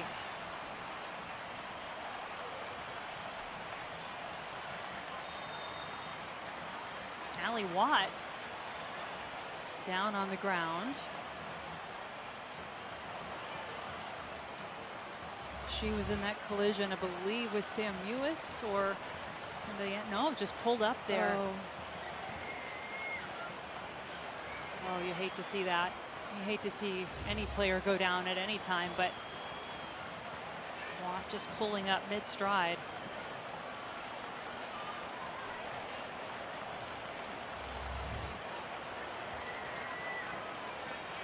Oh, you saw when she took that lunge there. And I know that they've been training hard. He's known to put them through the paces. It's just a really difficult task for players to come in to this environment, such short preparation phase. Well, they're going to get a break here, Allie. The second hydration break of the match is upon us. We'll take a quick break as well.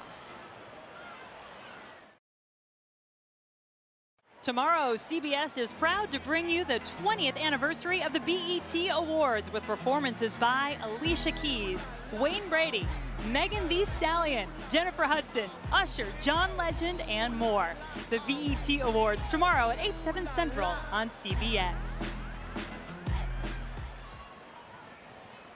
Allie Watt now being stretchered off the field. Not a good sight. You hate to see that. We certainly send our best wishes to her.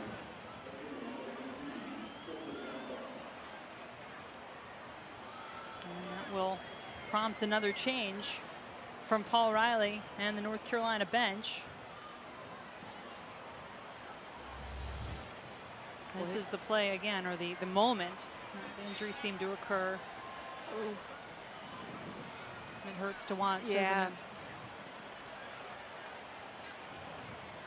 An unfortunate debut for the rookie, as she is only able to remain on the field for a few minutes coming on in the second half.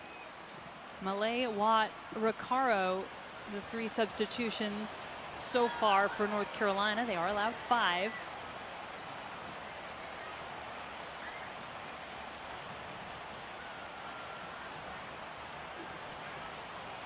Weaver trying to get in the game and pressure LaBay in the back. Morgan Weaver, the #2 overall pick in the 2020 NWSL college draft for Portland. They had the top 2 picks. #1, though, Sophia Smith. You won't get to see her in this match, dealing with a little bit of an injury, but tune in because you are going to want to see the former Stanford product who left the Cardinal after just her sophomore year. You're going to want to see her play. One for the future for the U.S., that's for sure. Kristen Westphal has come into the game for Portland. One of 8 new players with the Thorns this season. They had 9 players depart after last season. Westphal, one of 8 new to the Thorns.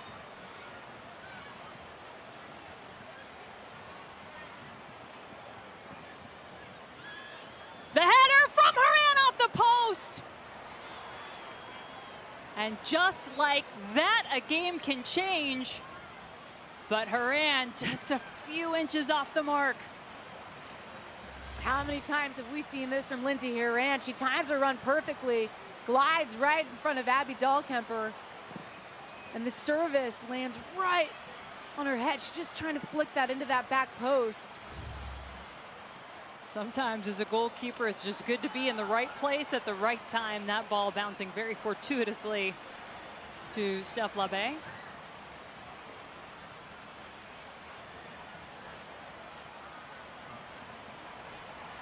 Being told that Westphal substitution, she came on in place of Kelly Hubley, who in the first half in particular had been having a difficult time containing, in particular, Lynn Williams coming at that Portland backline. But this half, Carolina hasn't really tested that side of the field.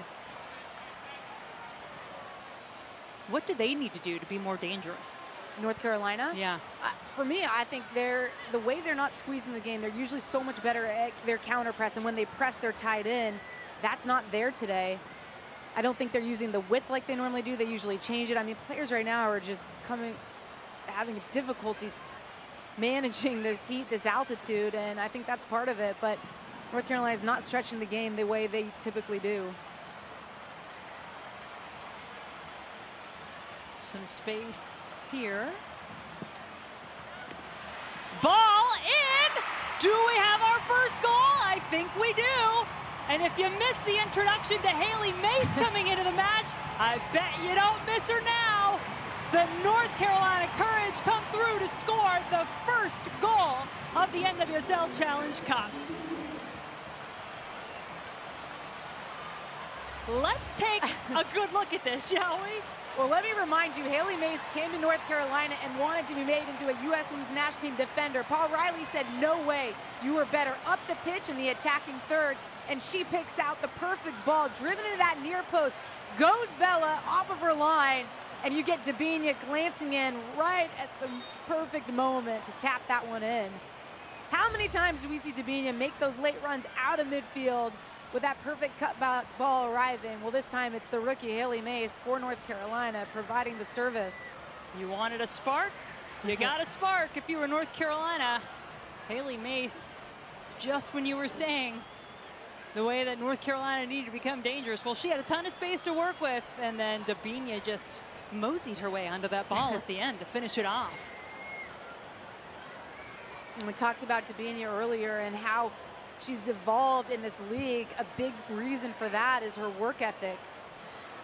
She goes box to box and she makes that selfless run to get on the end of it for Mace and is rewarded in the end. How does this change things now, Allie? Now we have North Carolina. Do they play a little more comfortable with the lead? A little more like themselves, maybe? I think this urges Carolina on, but I also think at this point in the tournament, it's the first game. You don't need to change much. You need to stick to your principles because this has got to be a game that both these teams build on.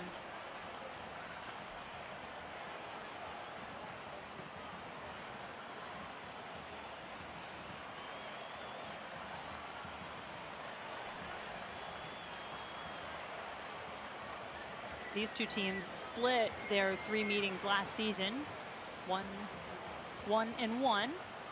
but that one loss for Portland is going to sting a while. It was a 6-0 defeat on their home field at Providence Park late in the season by the North Carolina Courage.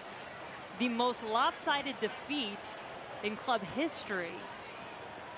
And so you almost wonder motivationally. I know there's a lot of new players that maybe weren't a part of that Portland team, but let that drive you a little bit. As you get into these final 15 minutes, maybe find that extra edge if you're Portland. 3 points for a win in this tournament, 1 point for a draw. As the teams try to jockey for positioning in those knockout rounds.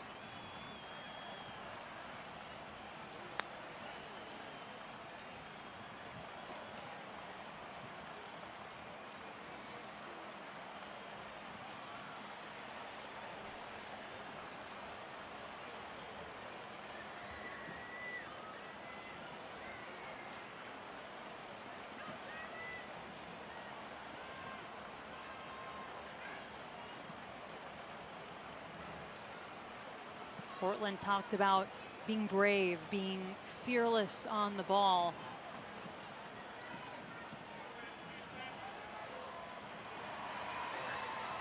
They haven't had to do it under as much duress as you usually would expect when facing North Carolina.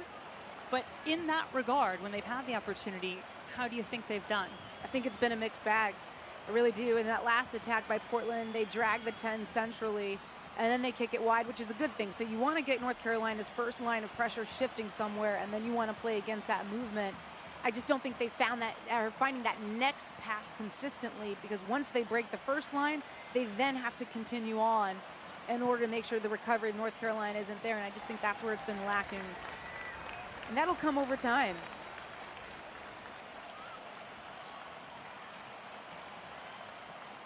Well, certainly you can see teams grow into a tournament as it goes along, as they finally get an opportunity to be out on the field, to get their legs underneath them, figure out tendencies of their teammates that they maybe haven't had a chance to analyze as much as they would like. No, you're right. And if you're Portland and you're in this situation, you want to get Weaver 1v1 against the center backs. I think that was something Chicago did well against North Carolina last year. Was they were able to isolate 1v1 situations. 4 explosive players up top. Bouret looks out wide. Header in the box from Herriman! Has she tied it up? Oh yes, the Portland Thorns get a little life, a little love, as we are tied at 1.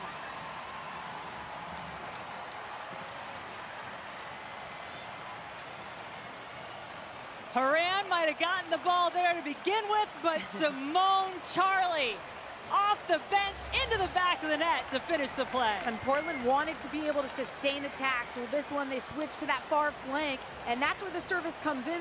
Lindsey Herriman again gets on the end of it with her head. Can't connect on the first one. LeBay gets the help of the crossbar, but can't cover up the rebound. And Simone Charlie's there for the put away. You think Ersig's there, going to body off the player. She has to take a look over her shoulder and let her goalkeeper get that ball, but you've got to mark off the player that's going to be rushing in if you're not going to go for the ball. I think Ersig maybe should have just gone for the ball and cleared it. So 5 minutes later, Allie, Portland has an answer. And now, feels like a whole different game as we've got under 10 minutes to play and those full 3 points at stake for these two teams. Now, Lindsey Herriman, a big part of that play. A little surprised, quite frankly, to see her still in the match this late into it. That's a good point, but they'll use their monitors, their GPS trackers after these games to see where these players are and evaluate how they manage them going forward. I'd like to see Lynn Williams' tracker.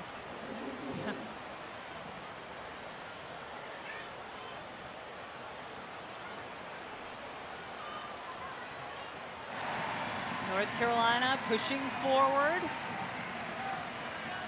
Speaking of Lynn Williams and her work rate and the ground she covers. Plenty of chances in the first half, none that she could finish off. Millay back in the box, spectacular opportunity.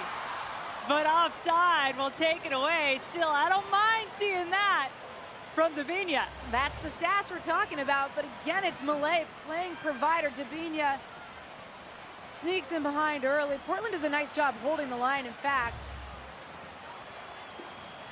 I did love that touch from Millay, though. I mean, you only take away from it a little bit because it was such a spectacular effort, though offside, from Davinia. But yeah, Millay's been impressive. Some guile in her. She doesn't look cautious at all, which I think is playing to her benefit. More than that, Jen, she is incredibly creative and she sees spaces so well. It's a gift to understand the way you triangulate moments, and she does that. She understands the timing and the space. I look at it, again, she's nowhere near this level, but in this, I see De Bruyne qualities in her service right now and awareness. Nowhere near that level, please let me be clear, but I'm saying I do see that aspect to her mental game.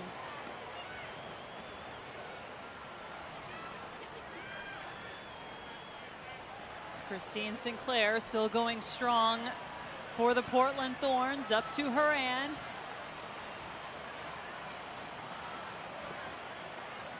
Ball off the left foot of Sinclair, just outside the area. Weaver, I think maybe a little bit excited on that attempt, but speaking of excitement, our watch party, the fans loving the goals, the North Carolina Courage fans.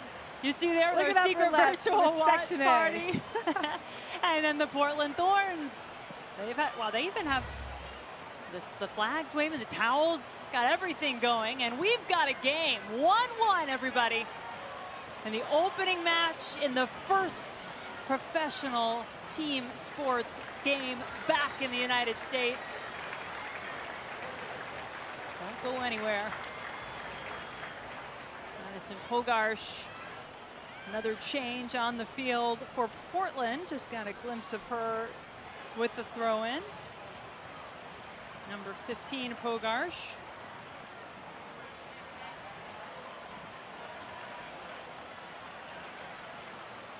Westfall. Chance, an opportunity, a shot off the gloves of LeBay.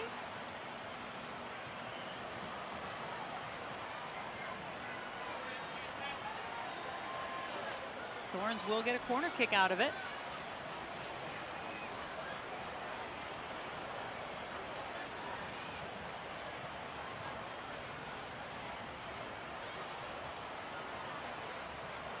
Just the 5th corner kick of the match. haven't been many that LeBay and the North Carolina defense have had to contend with.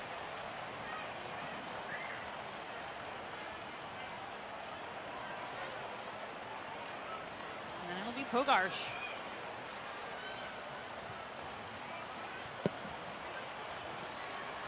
Flicked around, up and out.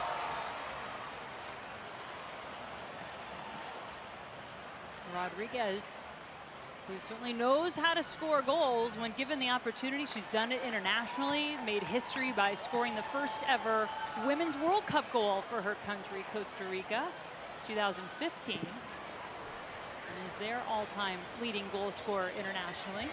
Fastest goal in NWSL history. Oh, yeah, that was a good nugget. Portland, right? I believe that is correct. I remember a few things. That was in 2017, 24 seconds into the match. Rodriguez playing with Sky Blue FC.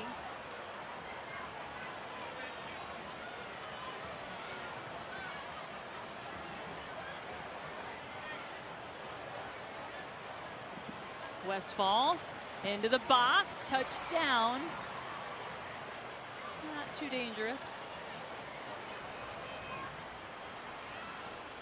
Dabinia still flying all over the field.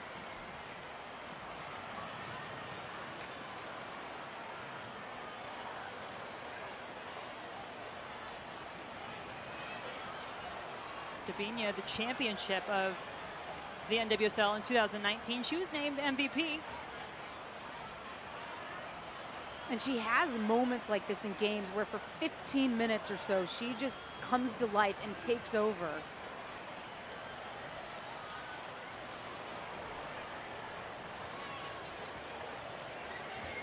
The referee right on top of that play is going to allow North Carolina to play on.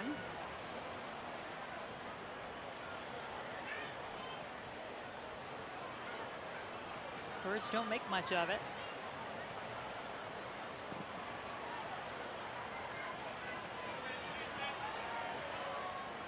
Collision in the air sends Portland player, I think it's Lindsey Herriman, down to the ground, and now another player, Sinclair, down for Portland.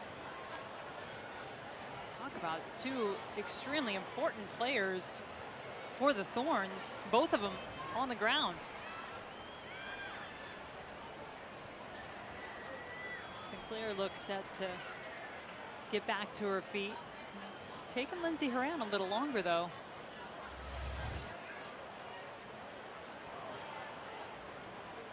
It looks like it's head-to-head with Herriman and Mewis on the first challenge, and then it's the second ball that Sinclair was hunting when she went down. Now, Lindsey Herriman always so brave in the air, and Mewis is a great header as well. Sam Mewis, a little extra height advantage, 5'11", 5'9" to Lindsey Herriman.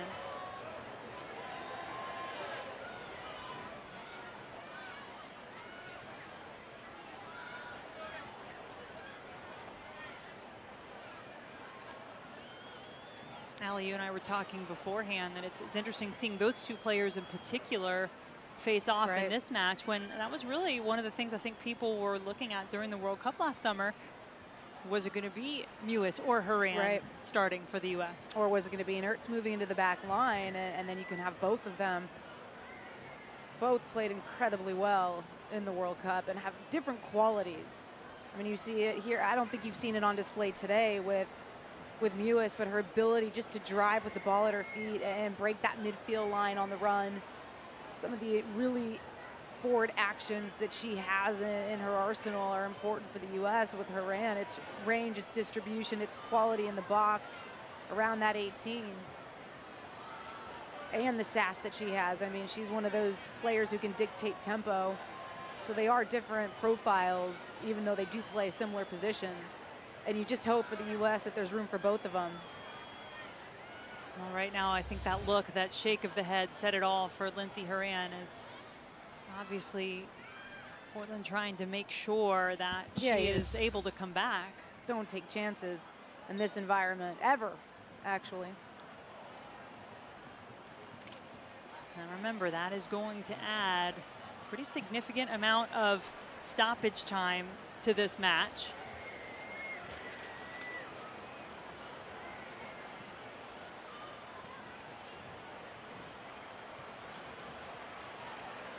Dabinia breaking through for North Carolina.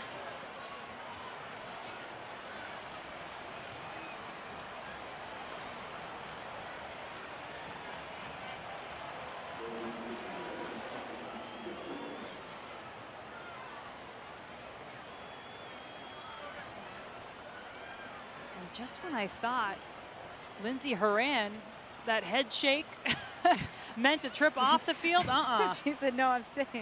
She's back. It's not funny. I'm not laughing. No, but the funny part is she is so tough to really take out of the game. I mean, obviously the first priority there is safety. Exactly. You need to make sure your concussion protocol is met for her to return to the field. Clearly Portland felt like that was the case. Lindsey felt like that was the case.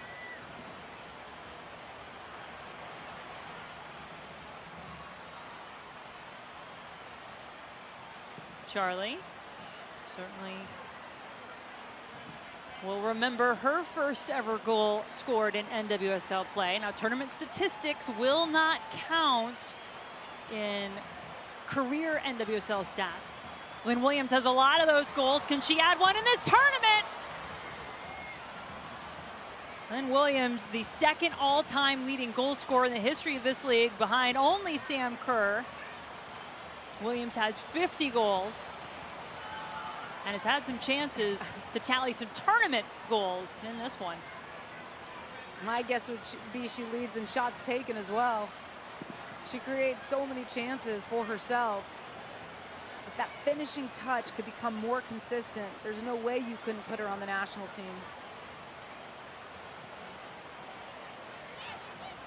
Six minutes of stoppage time tacked on. We're just about 2 minutes into that. Remember that in the preliminary rounds of this tournament, we can end in a draw. That would give 1 point to each team. All 8 teams trying to compete for seeding as they head to the knockout rounds.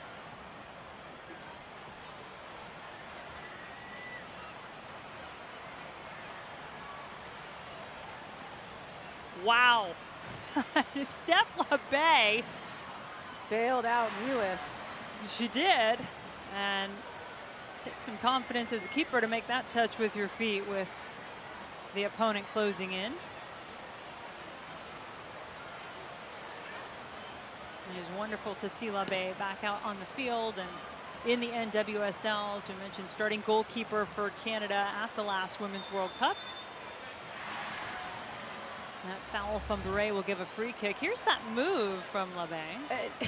It's just a tweener pass from Lewis. It doesn't go to anyone. LeBay has to step out and make a play on it. Good feet.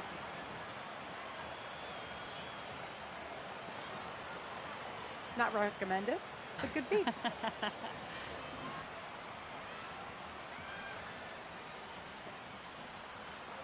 Each goalkeeper has just been bested once in this match. Dabinia scoring first for North Carolina in the 75th minute. Simone Charlie scoring 5 minutes later for Portland.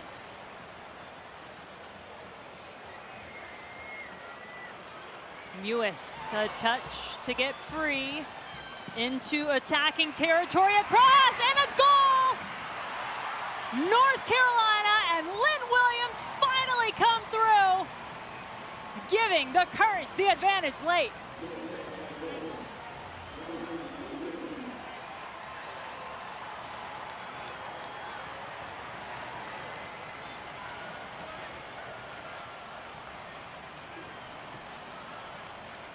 And really, this is one of the first times we've seen Sam Mewis get into that attacking third. Great awareness that Becky Sauerbrun's going to step.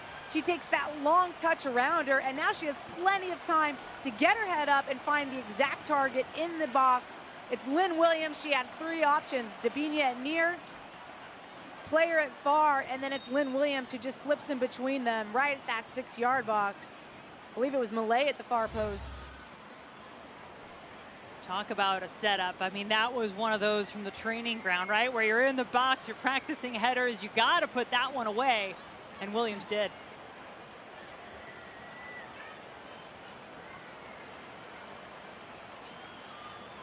Tell you what, Lynn Williams scoring in stoppage time. Brings back some memories of the 2016 season, the year she won the Golden Boot with Western New York.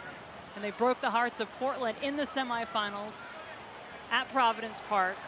4-3 the final in that one.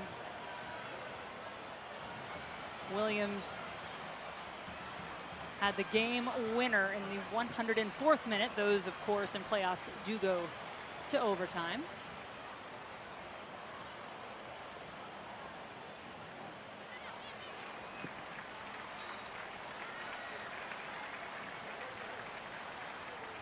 Well, it took us a while to get some goals in this one, but then they came fast and furious, as that is just an awkward collision with O'Sullivan and Rodriguez.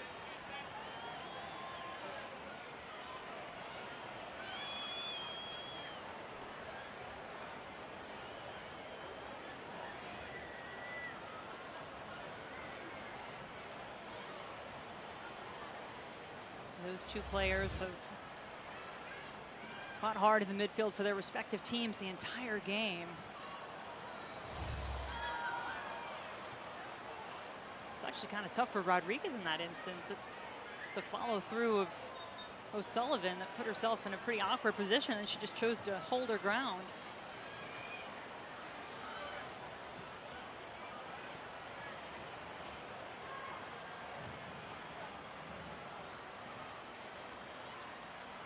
Now everyone just waiting on the whistle from Lucas Spalla. There it is. The North Carolina Courage, the favorites coming into this tournament. They had to wait until the 75th minute to get on the board. Then they had to come back and retake the lead in stoppage time. But the Courage get the first victory of the NWSL Challenge Cup.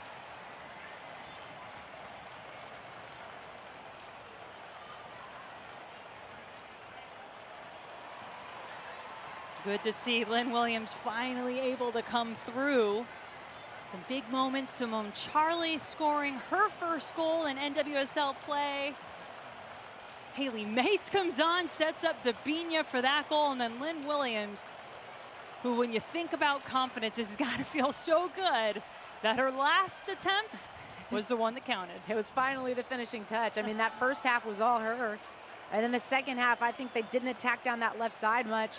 But in the end, she comes through. I mean, her work rate is second to none out there. But I look at both these squads, and I think a lot to build on. It wasn't clean, it wasn't perfect, but I think you're seeing the groundwork for what they're about and how they're going to go about this tournament. And hats off to them, because it's difficult conditions, and I think that they showed up today, both teams. We'll be able to talk about it much more, plus hear from some of the players on the field. You're watching the NWSL Challenge Cup presented by P&G and Secret.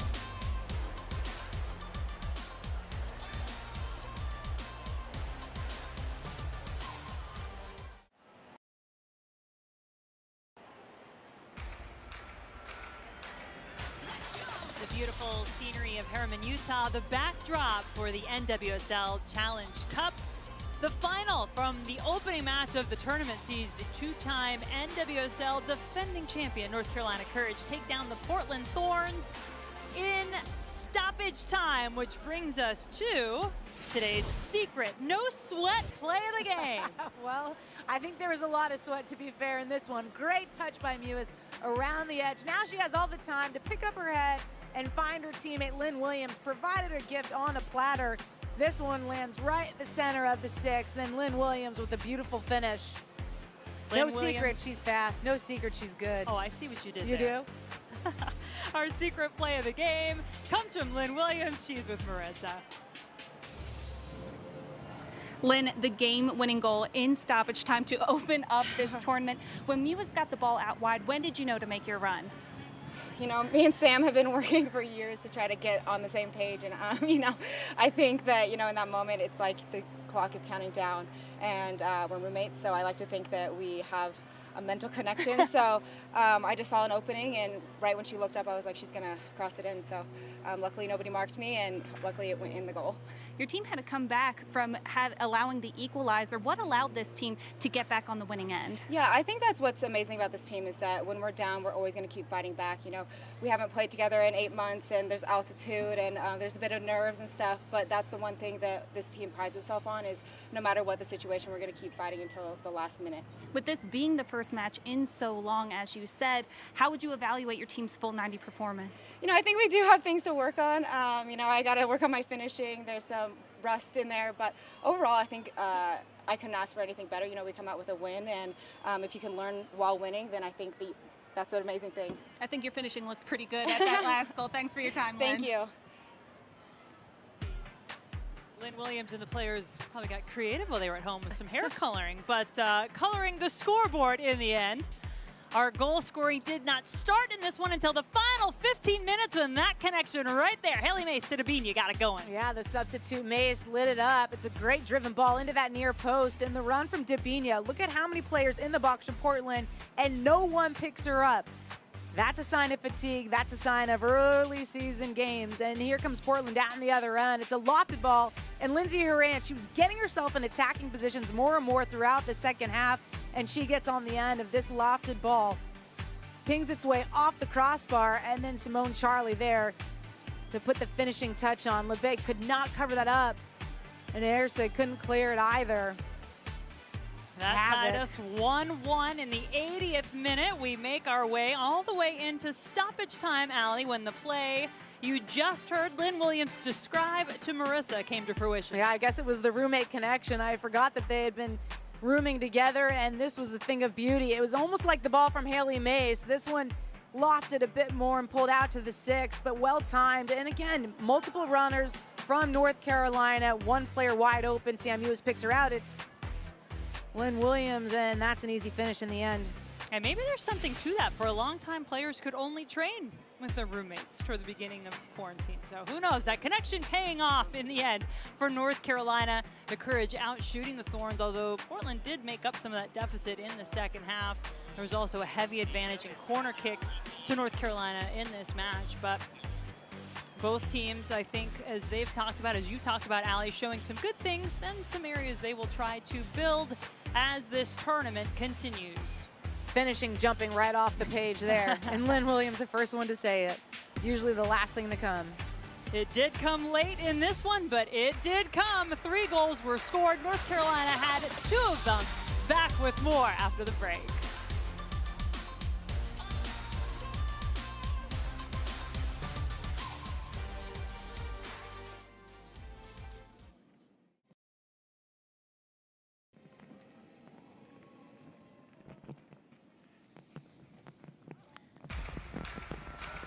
Welcome back to the NWSL Challenge Cup from Herriman, Utah, Zions Bank Stadium.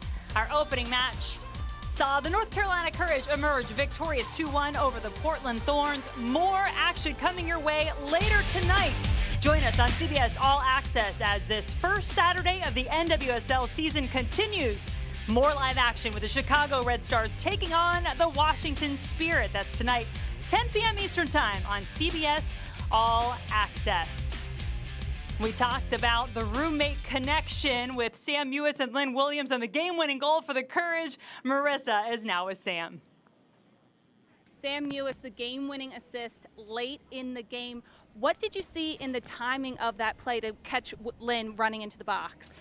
Yeah, I mean, Carrie had a difficult time to settle the ball, and we had a player to get around. She played me in nicely, and I just kind of turned the corner and looked up and saw Lynn, and it was a great finish. And obviously, me and Lynn live together. We've been working on connecting for years now, so I'm excited that we pulled it off, and it was a great finish by her. You know, Lynn said the same thing, that your roommates and there has to be a connection there. How much did training only with your roommates during quarantine help in building that? Yeah, I didn't even think of that, but for weeks it was just me and her passing to each other, working on finishing, doing 1v1. So I think just all that extra time, I kind of looked up and saw some bodies in the box, and I knew she was somewhere in the middle, so I just put it in there and she got her head on it. So grateful that she was in there and that we've kind of been working on that connection. It worked out well for you guys. Yeah. Thanks for your time. Thanks.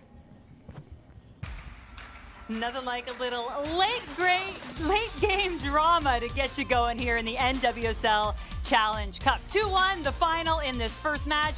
Allie and I back to wrap things up after the break.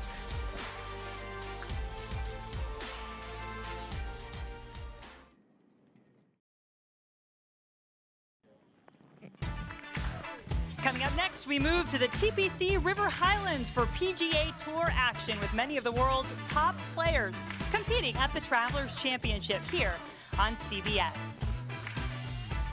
Live sports to cover today on CBS. So exciting. Starting right here with the NWSL, the first professional team sport and league to come back in this country. You saw it here. The North Carolina Courage, the two-time defending champions, beating Portland 2-1 in this tournament opener. Jen Hildreth, Allie Wagner. Allie, not so bad to get back and call some action, huh? No, I like it. I like to get out of my house, but I liked actually seeing some of the new players jump into the scene, Jen, for both those teams. I mean, we talk about how deep North Carolina is with the players we're familiar with. We talk about Portland, the players that they lost. Well, you're seeing these new faces come, whether it's Haley Mace or Malay coming in for North Carolina. And I think from Portland, you're seeing a Morgan Weaver. Even those glimpses, there's talent coming through the ranks, which means every team is getting better and better. And you haven't even seen the #1 overall draft pick, Sophia Smith, yet. Was True. not able to play, still nursing a bit of an injury for Portland in this game. So that's something to look forward to in this tournament. And you mentioned young players, new players. There are so many teams in transition.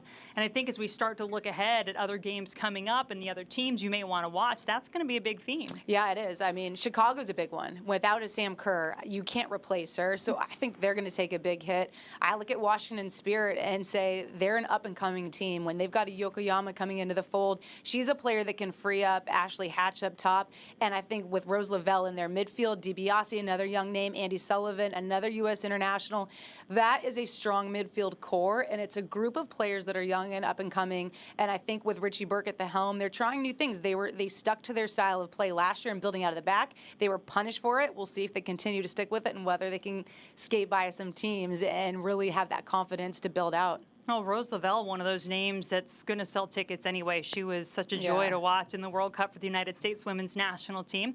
Rose Lavelle playing for the Washington Spirit. They are going to be in action later tonight. Be sure to tune in. CBS All Access, Mike Watts, Lori Lindsay. Look, they're not just calling that one tonight for you guys. They are going to be busy throughout this whole tournament. They've got you covered. This gives you a look at some of the matches coming up as you look down the schedule there. You get to start with Chicago, Washington tonight. Maybe anything else that jumps out. I see Portland, Chicago, a rematch of one of the 2019 semifinals coming up next week. And the OL Reign. I mean, the newly named OL Reign. Yes. And acquisitions coming. Ilana Cook coming from abroad. She's a Stanford graduate, a player that I think a lot of people have their eye on as the future of the U.S. women's national team. So she's one that I'd like to see play. I think OL Reign, too, honestly, one of my favorite players to watch just for her toughness, the way she runs a midfield is Jess Fishlock. You know the locker. Coming back for OL Reign after dealing with an ACL injury last season. One of many injuries that club had to suffer. But it is a new day, a new season, and we have gotten it underway here with the NWSL Challenge Cup. For Allie Wagner, Marissa Pilla, our entire crew, I'm Jen Hildreth. For more NWSL highlights and analysis, CBS Sports HQ has you covered. Plenty of more NWSL action to watch. CBS All Access, your home for the NWSL Challenge Cup. This has been a presentation of CBS Sports in association with the National Women's Soccer League.